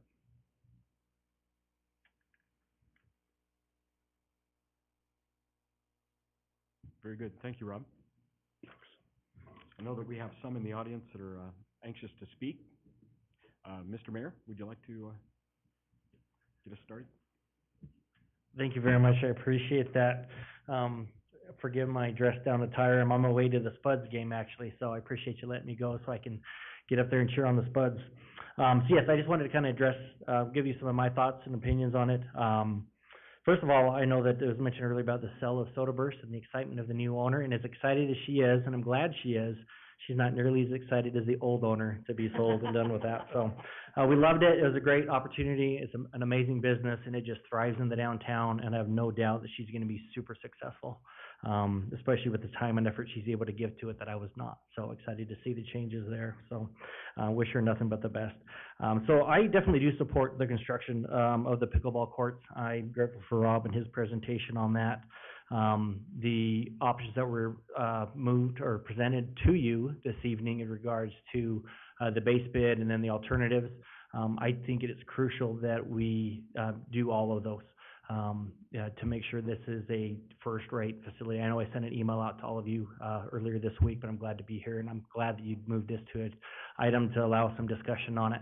And I agree with Rob and staff in regards to the bid of the Diamond Contractors. I know it does not include the lighting, and I do believe that is vital for the success of the pickleball court, and would recommend that if that is, in whichever direction that you do go, if you do go with the Diamond Contractors, that it is vital that we make sure that we do get that lighting in as soon as possible. We could go right after that one if this is approved. But it's super, super important. I actually sent Rob a YouTube video that I put up on YouTube last year of a pickleball court, and we were first talking about this. So if you want to see it later, whenever he can show that to you. We were in Twin Falls for a soccer tournament, and we saw some lights in the distance, and we went for a little walk, and it was a pickleball facility. And this was probably 10:30 at night, and it was chock full of people, and families ages from 6 years old to probably 96 years old. And just out there having fun and just the time of their life, and it just kind of opened my eyes. And so I took a video of it to show the city council members at that time, you know, about it, because there was a lot of discussion going on in that regards. So like I said, the lighting, obviously it had the lights on, super important. This time of year, lights are on naturally almost all the time, but you know, come September, October, those early months, March and April, it does get dark fairly early. And I'm sure as these people behind me can attest, they're out there playing all that time. And just a few maybe last comments to leave you. I don't want to take too much time. But I respect all of you. I know that this is a volunteer gig, and I appreciate you being willing to do this. I'm glad I don't have to come to these. I don't come often, as you know. And so I do appreciate your efforts, and I appreciate and respect your opinions on this and support that whichever way it may be. And, you know, we'll make sure that it gets done one way or the other. But again, I know you look at it from a development perspective, you know, what kind of economic incentives does this bring to the city? I truly believe it does bring a lot of that to the city. You know, pickleball players, tournaments that they have usually have fairly healthy dispensable income where they can come and spend money here in the city, you know, hopefully stay at some hotels if you have a tournament going on, use our restaurants, our downtown. So I truly do believe that it is an economic driver, especially if we build it as a top-notch facility. And the last comment I'll leave with you is last night we had my cousin over for a barbecue, and his 16-year-old daughter was there with her best friend that just flew in from Arizona. And we're sitting around talking, and then all of a sudden I listen on their conversation, and they're talking about pickleball. And I was just like, what? And anyway, they're talking about that their friends got together and they're doing a pickleball tournament at Luby Park. And these are 16-year-old girls in high school. And so I talked to them about it, and they just couldn't stop raving about pickleball and how much fun it is and how they go and play all the time. And it just kind of reemphasized that this isn't for a special group that's wanting in, pushing it. They're here, and please don't take any offense, but they probably have a little more time on their hands than the 16, 17, 18-year-old kids that love to play as well. And at least those kids probably think that they have less time than everybody else, but because they're so busy. But it truly is a sport from 6 to 96, and everybody in between that just enjoys it and gets out. And I don't think you could really say that about many other sports that are out there. And I'm excited to get out and play. I haven't yet. I did buy a paddle. I don't know if that's the proper term. Hopefully I don't get yelled at from the back. But I will be out and playing soon. I just wanted to kind of bring that perspective that it really is, it's all generations to get out and play. And, you know, community is so important, family to Caldwell. And again, but I respect all of you and the opinions that you bring. You know, the goal of this body is have a good mix to get different ideas and thoughts out there. And I respect that, but I wanted to just make sure that you knew of my thoughts in regards to that. And with that, I would stand for any questions. Any questions for Mr. Mayor? Very good. Okay, thank you so much. Thank you. Yes, I'll be cheering loud and have fun, so.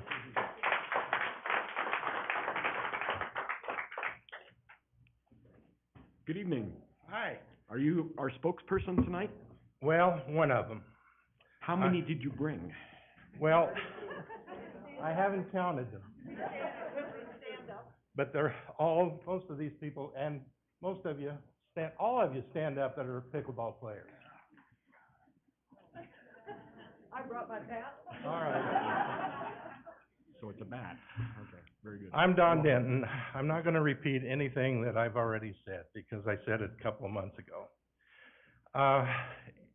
In view of the bids, you know, we would like to have all the bells and whistles, but our basic premise is to have pickleball courts. We had approximately 40 to 50 people playing this morning on those courts, and quite honestly, it was a hassle. We need more courts. They don't like the cracks, they don't like the sprinklers. I mean, there's a lot of problems there. But the whole point I'm trying to make right now is that we want some courts. We need them courts, and I guarantee you that those courts will bring revenue into this community. There are a lot of people here that have had input. We started on this project 5 years ago. We have badgered, we have petitioned, we've done everything we possibly could, so we're down to the wire now. So we would like for you to take a good hard look at this. If there are things that can be cut, hey, we want the basic courts.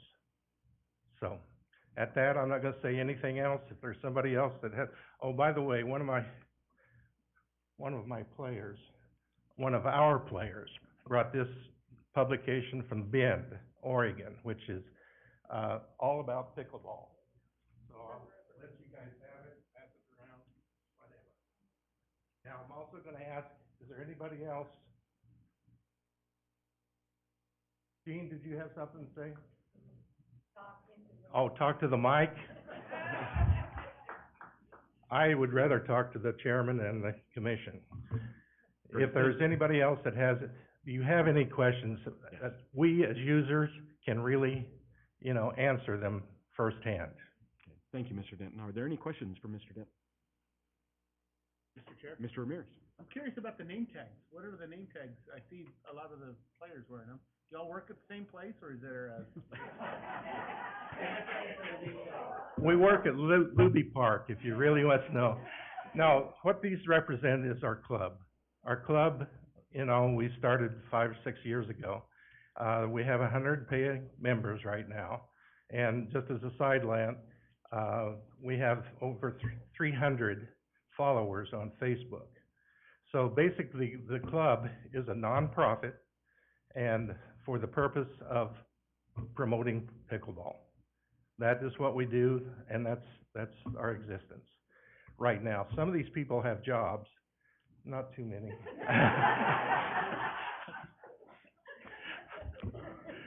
But by the same token, that we play a lot of pickleball and we need the courts. So with that, anything else? Yes. Is there anybody else that would like to say something? You gotta come up. No, the oldest in our club is 84 years old. That's play.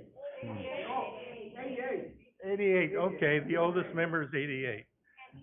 And we got people out here in 60s, 70s, I'm 81, so, we're still playing. And I haven't seen any of you on the court yet. So, and that is a challenge. Thank you so much. Really appreciate it. I just want to say thank you for your consideration and what you're trying to do for our community. This is, they have a pro tour now for pickleball players. Could step up to the mic? I'm sorry. And if you, just give us your name and address My so we name's can. Deb Redmond, and I just want to say Deb. thank you for your consideration. It has been a long 5 years, and our club has been out there digging all the holes for all the posts and mixing cement by hand and plugging all the cracks and sanding them all off so that nobody gets hurt. And we're just so appreciative of what you guys are doing and your consideration. There is a pro tour right now, and there's money in pro tour, and that's why these little kids are doing so well. And lessons are tomorrow morning at 9 a.m., and I'll expect you all to be there at Luby Park. Thank Very you. good. Thank you, Deb. Appreciate it. Any comments of the commission? Mr. Chair. Mr. Doty? So, I'm all for your pickleball court. I'm not so sure we want to put in the light, this is just my opinion, the light shed, because if it is as successful as we think it's going to be, I'd prefer to do the best lighting we possibly can. And it sounds like if we pick this one with the lighting, it's not the best, and then you've got to replace the poles. It sounds like they go higher. Is that correct? And then probably some different type of lighting. So I think we might have some different opportunities to put the type of lighting in there that we want, instead of building a exceptional court and then just putting in, average lighting on the court. So Rob, do you have anything on that? Yes, the only thing I would add to that is that the lighting that was proposed is not the pro lighting. And so if it was the desire at some point to have exceptional lighting, which is up to the 50-foot candles, then that's something that we could work on down the road. The lighting that's proposed is still good lighting, and it's tournament lighting. It's not just recreational lighting. And so that may be good enough for what the purposes are here. But if it is the intent at some point to have maybe some professional tournaments, then the lighting is a big factor. You may not know this right off the bat. Rob, but are those able to be retrofitted at a later date? Yeah, I don't know, I'm not a lighting expert. I don't know if it's the height of the poles that would have to change or if it's just the heads that would have to change to get the better lighting. And so I'm not sure exactly what that would be, but. All right. Maybe Commissioner Allgood knows, he read the article. No. Sure, if you'd come up to the podium here. And if you'd give us your name, please. My name's Mike Doherty, and I'm a pickleball ambassador here from Boise tonight, coming to visit. And I see that Bend magazine, and everything I look at Bend is, copy them. But we can learn from them. When they built their courts, they had 8 courts donated. Then they had another 8. So then they put 2 feet of grass, and then they put their double wide sidewalk, and then the shade and the seating area. But pickleball players all know you need 2 rows of lounge chairs. So you'll be at a tournament and there'll be 168 people with their fingers in the fencing. And you're like down in front. So if we can learn something from what Ben did wrong, was pickleball players like to have a nice buffer of grass, then the sidewalk, then the picnic tables. But pickleball is a great sport. I met with a developer of the Nampa Mall on Tuesday. He's doing 2,000 acres at the Garrity exit. His core is going to be 9 pickleball courts with a bar, restaurant, bocce, cornhole. So that's how hot this product is.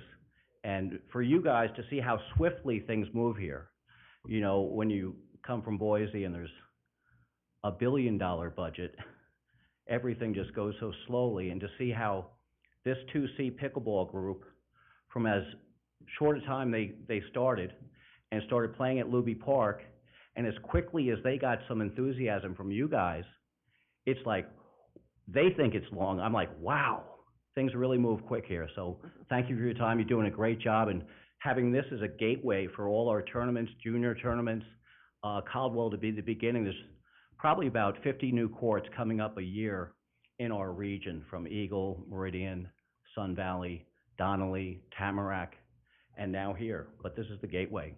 Thank you. Great. Thanks for being here.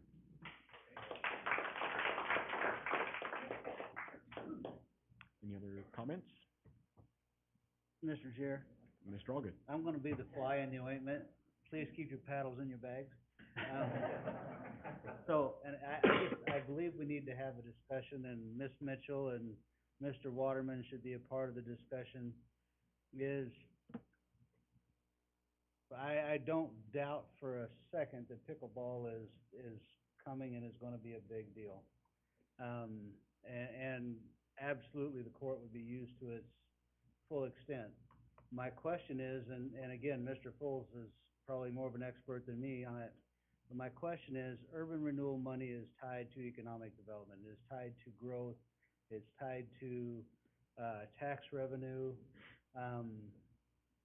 I'm trying to make that leap between, we built Indian Creek Plaza with urban renewal money, and the area around Indian Creek Plaza, you can't find space.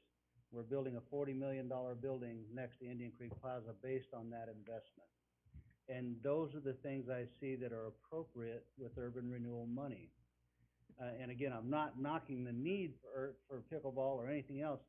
I'm trying to find an economic nexus that we can use that says pickleball will somehow do what our mission is with urban renewal, and that is bring economic investment into this city.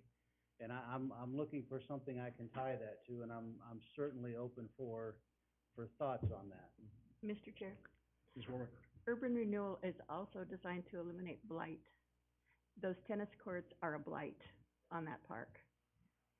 So to me, there is a nexus there with the economic side, because you are gonna have people coming into town, spending money here, buying lunch, doing things they wouldn't normally do here. But our second mission is also eliminate blight.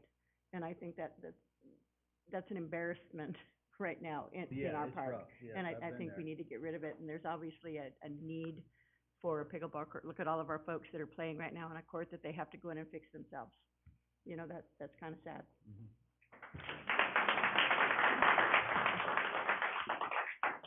Ms. Mitchell? Thank you, Chair.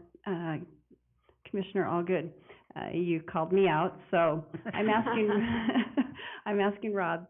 I agree with, it is an economic, where's the nexus? And I agree with Commissioner Warwick that there's blight. If you look at Luby Park, we have a budget that's going to use economic, development as well as eliminate blight to do improvements to the park. So beyond the pickleball courts, if, Rob, can you kind of expand that a little bit, please? Bigger, yeah, thank you. Beyond, just building the pickleball courts, the design also incorporates a sidewalk that's going to connect the courts to that parking lot right there that, aligns with Illinois.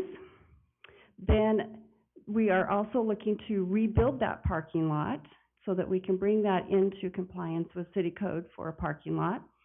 Also, part of the improvement with Luby Park is to tear down that concession and restroom and rebuild it.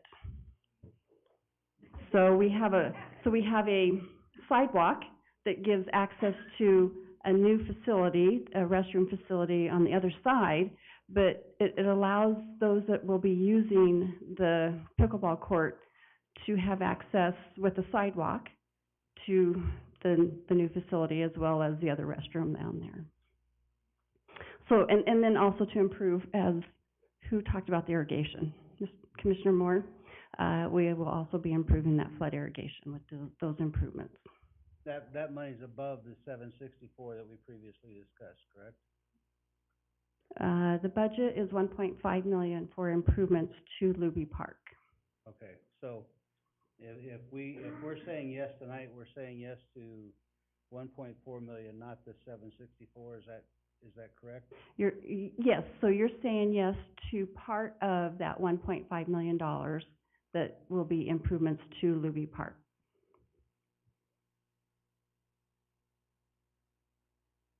Any other I'm thoughts? guessing Carol is accounted for. Yes. Yeah, I don't have any doubt over that. Yeah, no, I've probably been on urban renewal the longest period of time, and I can just tell you, especially from all the people watching, the legislature watching, and the rules they make, that they watch what urban renewal does very closely, and if you get out of line, they will make you new rules, and you gotta be very careful, and I do not want us to cross that line, because urban renewal has been a wonderful thing for Caldwell, and I don't wanna do anything to jeopardize that. So yeah, just beyond pickleball court, there are scheduled improvements to happen along within Luby Park, as well as frontage improvements where that parking structure is going to be rebuilt. So that provides another economic opportunity, but it also helps the blighted area, and that community that lives over there has a park that they can go to and feel safe in. Thank you, I appreciate it. Sorry for calling you out, but That's okay. I'm, you know, I like I said, I wanna make sure we're doing exactly right. Okay, But no. thank you. Do you need Mr. Waterman? Because you called him out too. Oh, no. He's doing his best to ignore me, so I'll leave Okay. him alone. Very good. Thank you, Carol. We have one more person to comment. If you'd give us your name, please. I'm Robert Abraham. I'm over on College, Colorful Drive area. I've been playing pickleball for about 3 years now. Probably most of that has been at Luby Park. In the wintertime, we go into Metal, which is in Napa, because it's indoors, and I can't stand the cold. If you could put the bids back up there. Okay, so being the cheap person that I am, and I know that you guys want to get the most out of your money, I look at those two bids and I go, there's $120,000 difference if you just go without the electricity between the two bids, which is the price of the lighting that's been quoted. Personally, I've never played under lights at this point in time, but then I can go in the morning when it's cool, and in the afternoon when it gets a little colder out, when it's warmer. So but I've also just started playing tournaments, so that may change. Anyway, I just wanted to point that out to you. Thank you. Great. Thank you, Robert. Appreciate it. Yes, sir.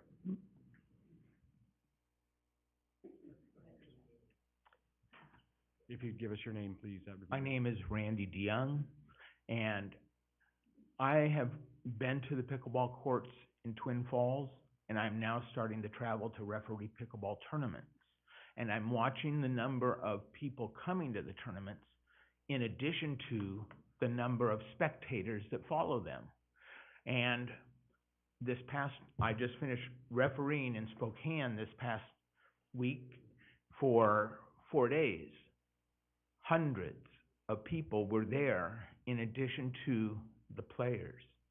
Plus, the economic impact wasn't just in the location of the pickleball courts because it was all full. And I stayed 16 miles away to get a place. There is positive growth. In Twin Falls, they are now expanding their complex. They're doubling the 6 courts that they have to be 12. They are just waiting for it to finish the surfacing at this point because it has been an impact to the community. When I went to the tournament there in June, the support by the local businesses in the bags they gave to each player that came and signed and registered for the tournament, they offered specials showing how much support those businesses had in anticipation from revenue. Thank you. Thank you. Any Appreciate questions? it. Any questions? Very good. Well, we have a resolution here on our agenda. Oh, yes.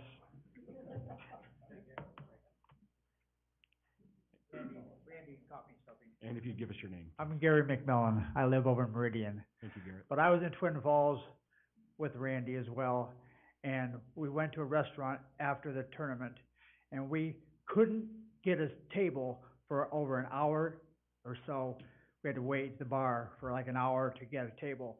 So that just confirms that situation. We called and called. I'm just saying, the place was packed. That's good to me. So, put it in, you'll love it. Thank you. Yeah, probably, yeah. Very good. Well, Mr. Waterman, if you'd help me out here, it looks like we've got this, resolution before us, but we're talking about something, we're gonna have to make some determinations on which bid alternate things we're looking at, so we can, make sure that we approve what we mean to. So how should we handle this? So, Commission, the code governing competitive bidding for public works construction, and the case law related thereto talks about, albeit vaguely, the inclusion of alternates. And ultimately, in this instance, the city has to, or the agency has to decide which alternates they're interested in, if any. Once the agency decides which alternates they're interested in, if any, it could be just 4 and not 1, 2, or 3, or just the base, whatever the case may be. At that point, you use that that collective cluster of choices to determine what the low bid is. So, in this case, if only the base was selected, then you just look at those 2 numbers furthest to the left to determine your base bid. If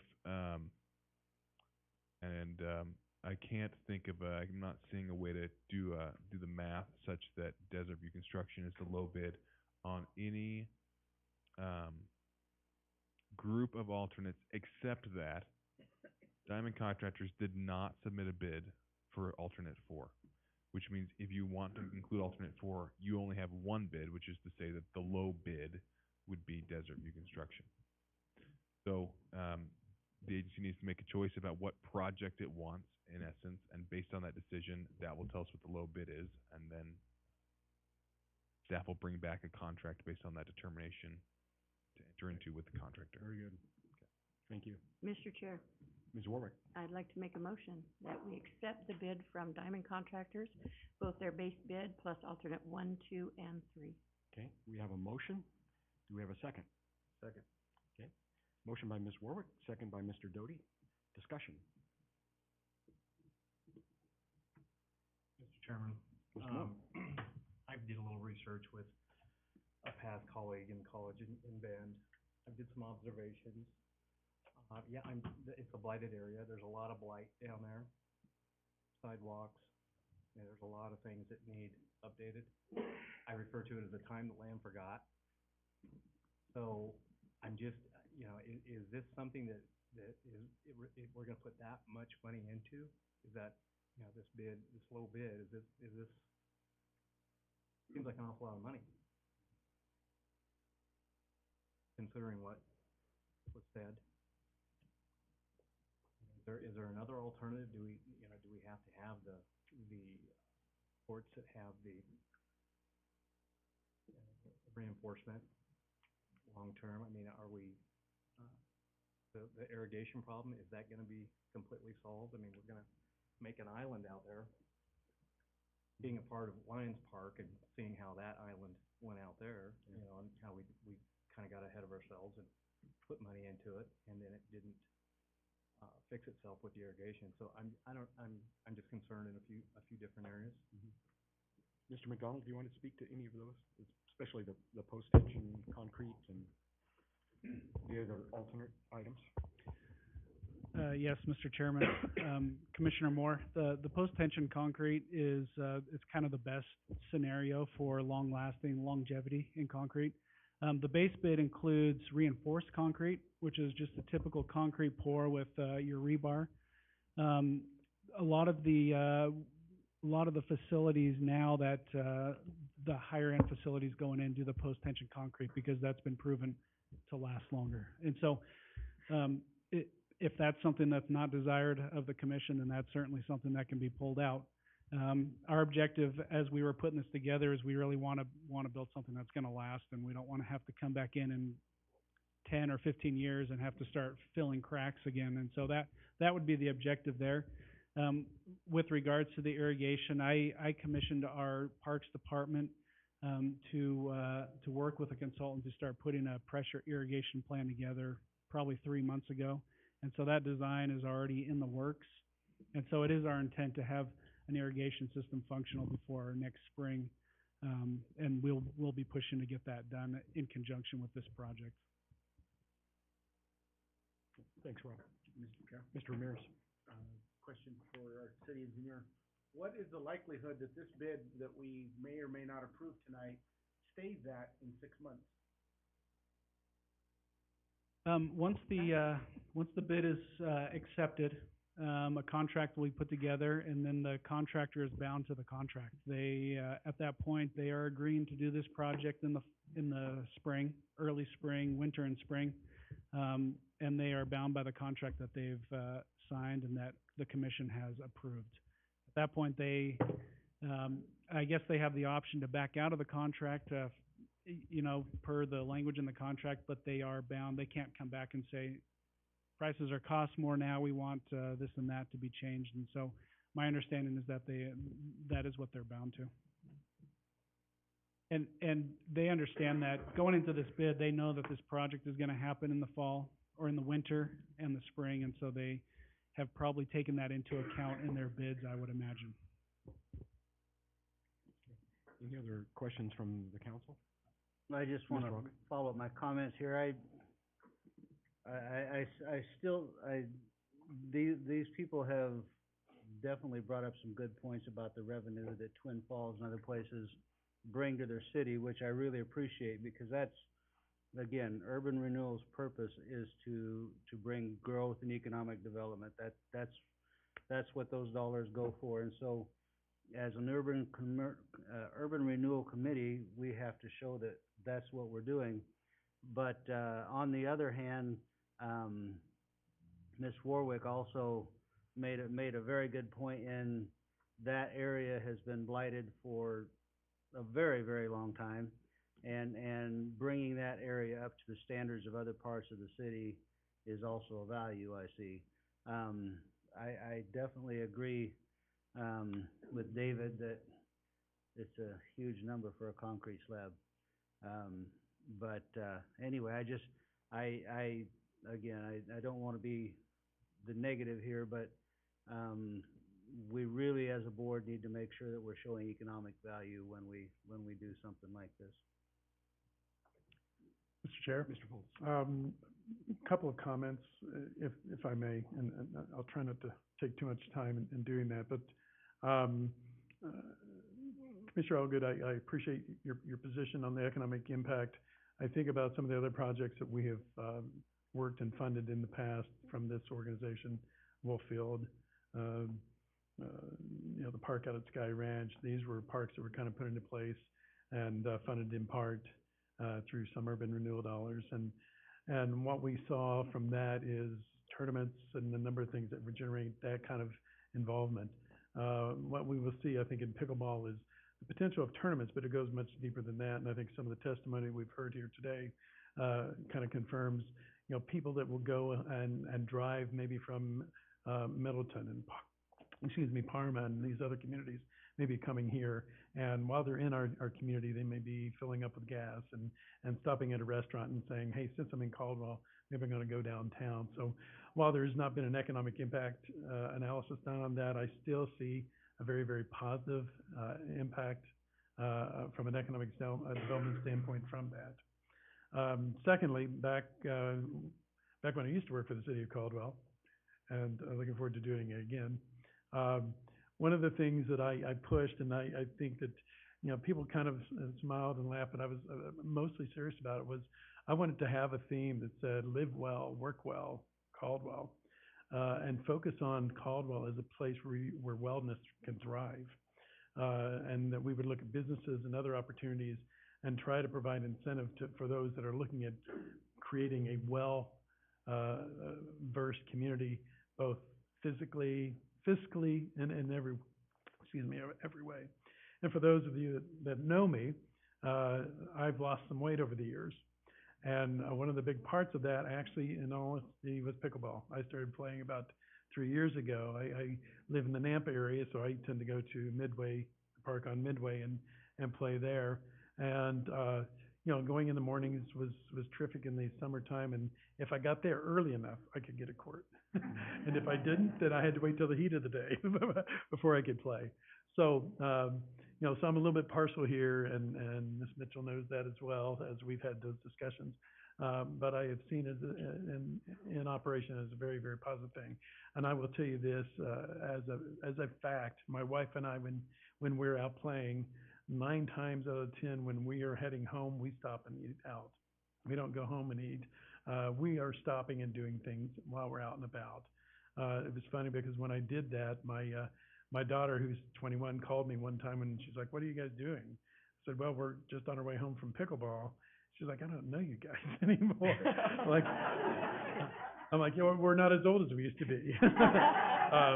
But yeah, I think these are all valid concerns, and I tend to agree with Julie and Commissioner Doty talking about, the possibility of bid alternate number 3.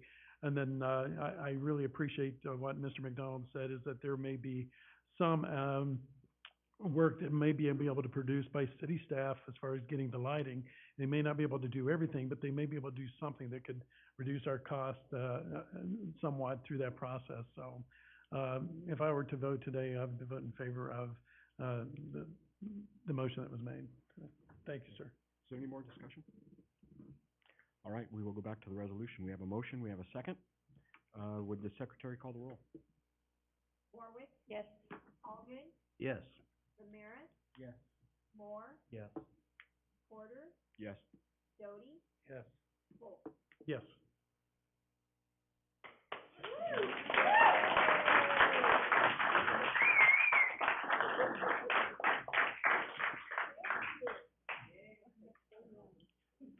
Thanks for your persistence.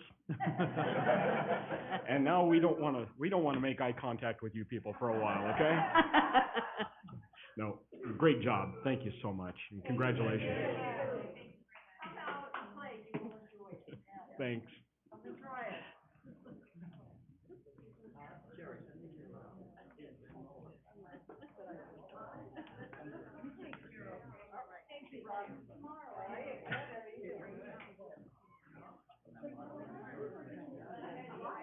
I guess you should probably go and try it. Really? Pardon? Good. I think you should.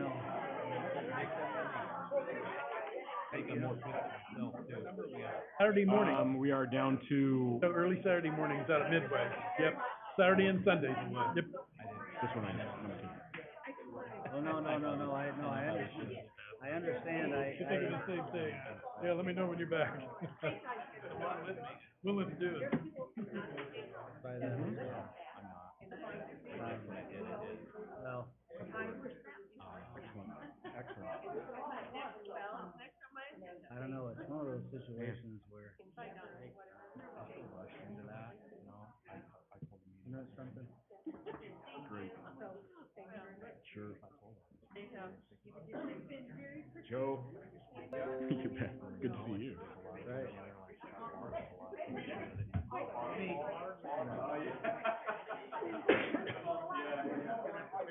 I know. Paddle, eh? Yeah. Alcohol or something, I don't know. We did the skateboard. We did the BMX park.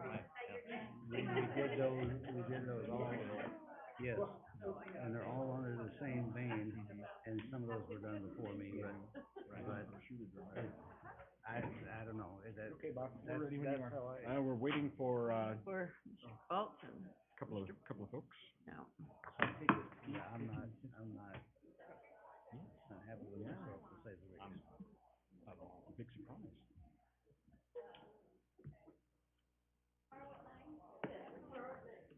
There've been one more before you. Yeah, yes. Thanks, you guys. Well spoken. Well said. You too, Julie. Thanks. Tuesdays and Thursdays, I go to watch my granddaughter play, softball. She's 11, over in Nampa.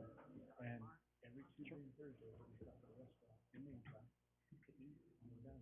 It's just, and some days it's just my wife and I, other days it's, my wife, my daughter, my granddaughter, one or two of the kids. And so we spend a good chunk of money at a Nampa restaurant, before we come home. And it's just softball, it's not a tournament or anything. A lot of kids go. They're out there taking selfies. I was down there 3 Could be. They are. There was maybe 20 people. Oh, here?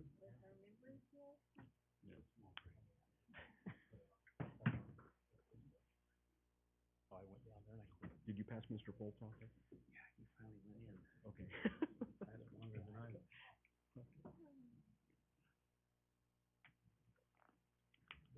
That one's been a long time coming. First hear about that a couple of years ago. Is a long The time. 22,000. Parks and Rec directors. Compared to the rest of the place. Yep. Yep. Yep. That's why. Mm-hmm. Somebody picked that consultant, but somebody goes. Yeah, we'll start those down at that end. Oh, this is mine. I'm sorry. Can I have everyone? Before we started, got to this process, there was something. All right. Oh, the guy here that said he was a architect. Whole magazine on pickleball.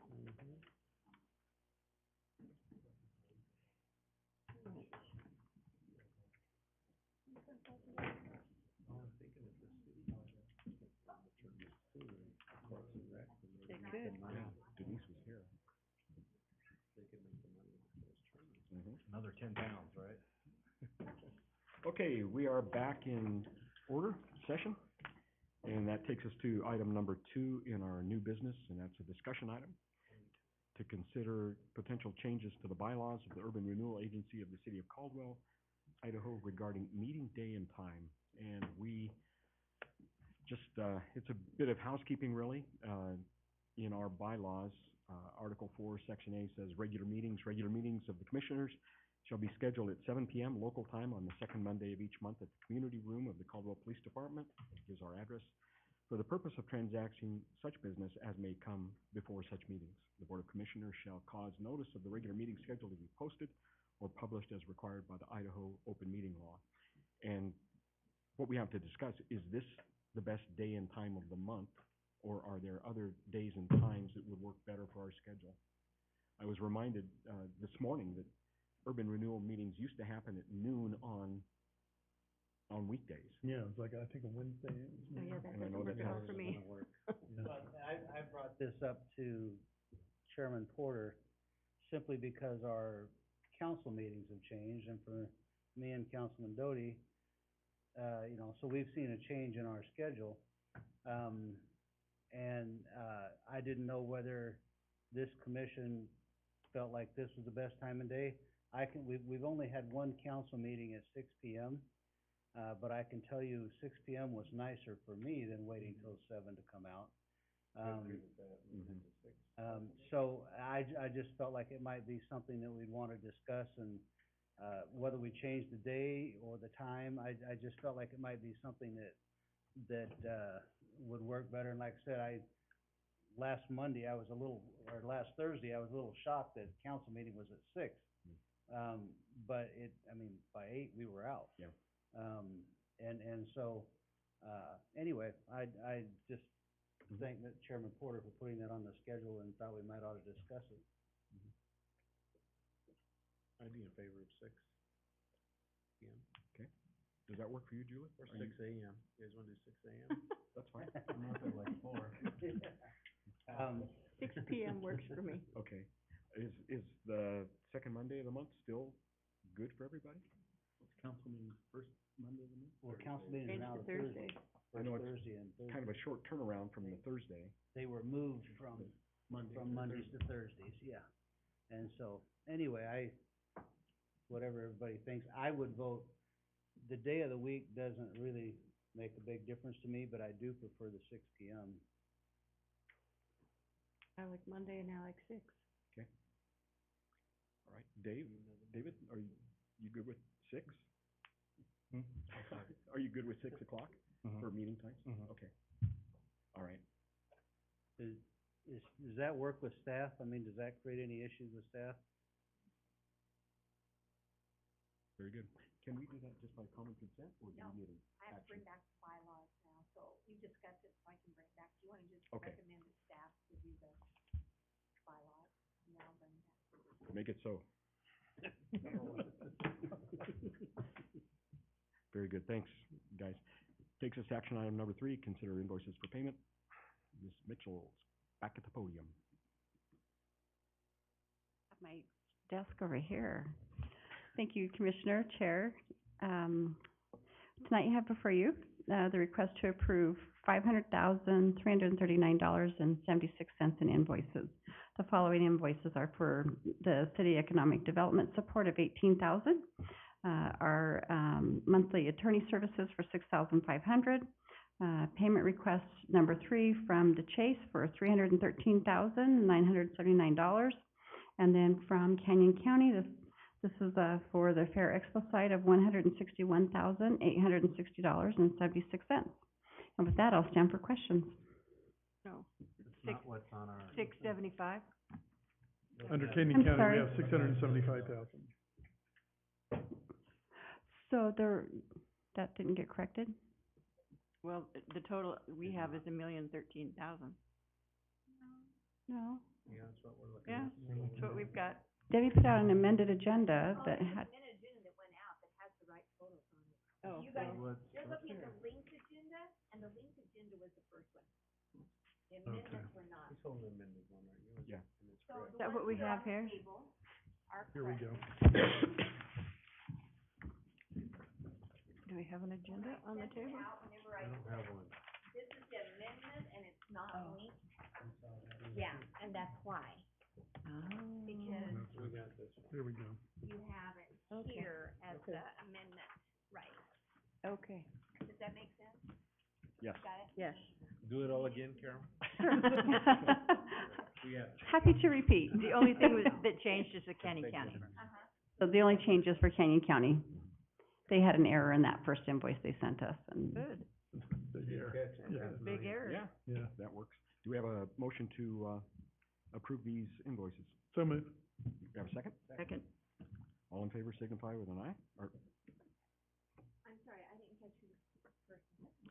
it was Mr. Foltz and Mr. Ramirez. Okay. Yep. Do you wanna vote by voice? Yes, yeah,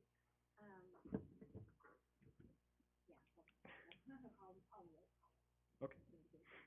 Okay, We're fine. sorry. Full, Yes. Ramirez, Yes. Porter, Yes. Doty, Yes. Allgood, Yes. Moore, Yes. Warwick. Yes. Very good. That takes us to the treasurer report. okay, thank you, Chair, Commissioners. You have before you the, bank statement reconciliation.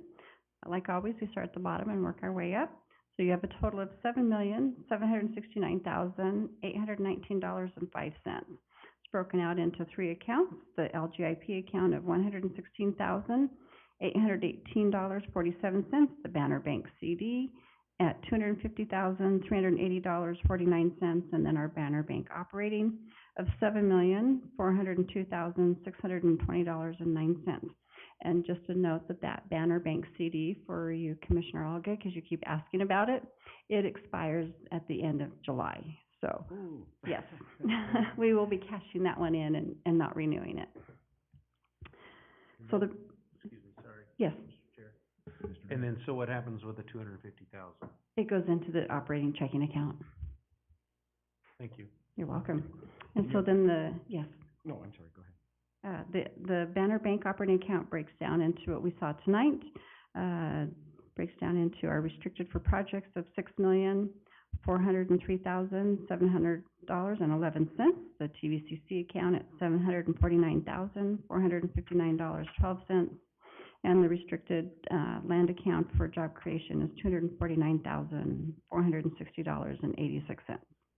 With that, I'll stand for questions. Any questions for Ms. Mitchell? We have a motion to, approve the financial report. So moved. Do we have a second? Second. We have a motion by Ms. Warwick, second by Mr. Ramirez. All in favor? Aye. Aye? Aye. Any opposed? Okay, very good. Takes us to Mr. Waterman.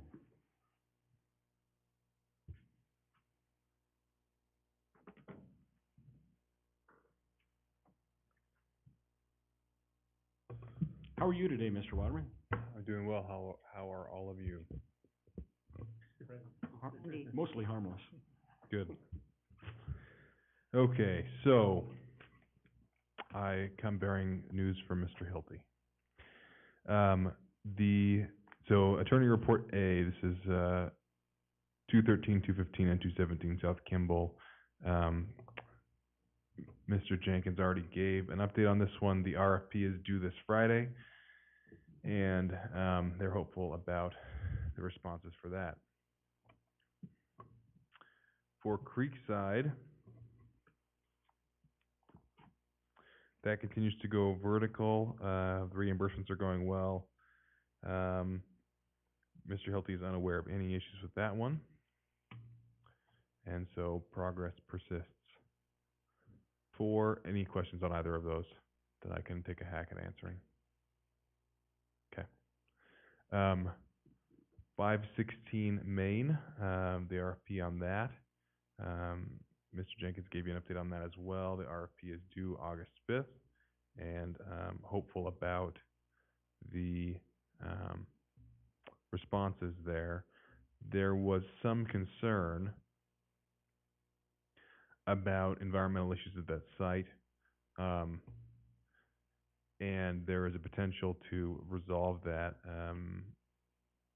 There's no specific concern with it, but there's a potentially to address what minimal concern does exist, and I will give you more information about that here in a couple minutes when we talk about the 7-Eleven venue parking lot improvements. For Arthur and Kimball, on this one, at your last meeting, Mr. Hilty had expressed that he hoped to be back at this meeting with a DDA ready to go. And he wanted me to communicate to you a desire that he and staff and Mr. Senga have an additional month. There have been some delays that have not been Mr. Senga's fault. And so, well, he hoped to have the DDA ready today. That did not work out. But Mr. Senga's been responsive. It's our understanding that he purchased the adjacent lot, which is a very good sign. But the purchase of that lot means new renderings are necessary. There have been ongoing conversations about the need for parking, the potential to have parking there on site, with a public easement for some of that, the potential to use rediscovered books parking lot to potentially meet some parking needs. Those conversations continue to be fruitful as well.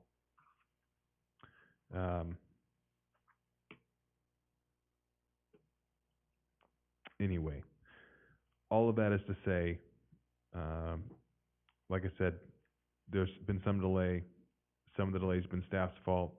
It certainly is not fair to, would not be fair to lay the feet of Mr. Senga. Mr. Hilty remains hopeful that this is going somewhere. Mr. Senga's purchased the adjacent piece of property, which is a good sign. Parking conversations are ongoing. And so the ask tonight is to give us another month with a new target for the final DDA to be at the next meeting. And it's not an action item, but that's the ask. And so I guess we'll work through that as we move forward. Last item is the 7-Eleven venue parking lot improvements at 306 Kimball. Two things. The demolition's been approved. It has not commenced yet, but we'll be following up with Mr. Muscle to see what's going on there and make sure that continues. Considering or concerning the remediation, the DEQ reached out, as I understand it, and suggested that we use a program called Brownfield, which involves the DEQ being essentially the conduit for federal funding for environmental remediation.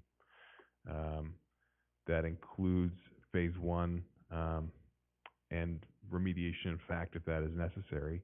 The IDEQ has been kind enough to draft the application for that process and deliver it to staff, and staff will be reviewing that. But that would be excellent if we could get federal funding for that. My asterisk from earlier concerning the potential for remediation at the Bennett machine site, staff doesn't think that any environmental work will be necessary there, but one of the things the brownfield application could cover is a phase 1 for that Bennett machine site, which essentially would confirm that there isn't anything to be genuinely concerned about going forward. So that's the update on that. Like I said, demolition hopefully commencing soon, and things looking up for the potential for some federal funding to help remediate a site, in fact, and confirm that another site is not in need of remediation. And Commission, those are the updates I have. And if you have any questions, happy to answer them. Happy to take back kind words or insults to Mr. Hilty tomorrow, whatever you so choose. Right, any questions for Mr. Waterman? Okay, very good. Thank you very much. Takes us to our commissioner reports. Does any commissioner have anything to add to the fun time we're having? Mr. Chairman. Mr. Foltz.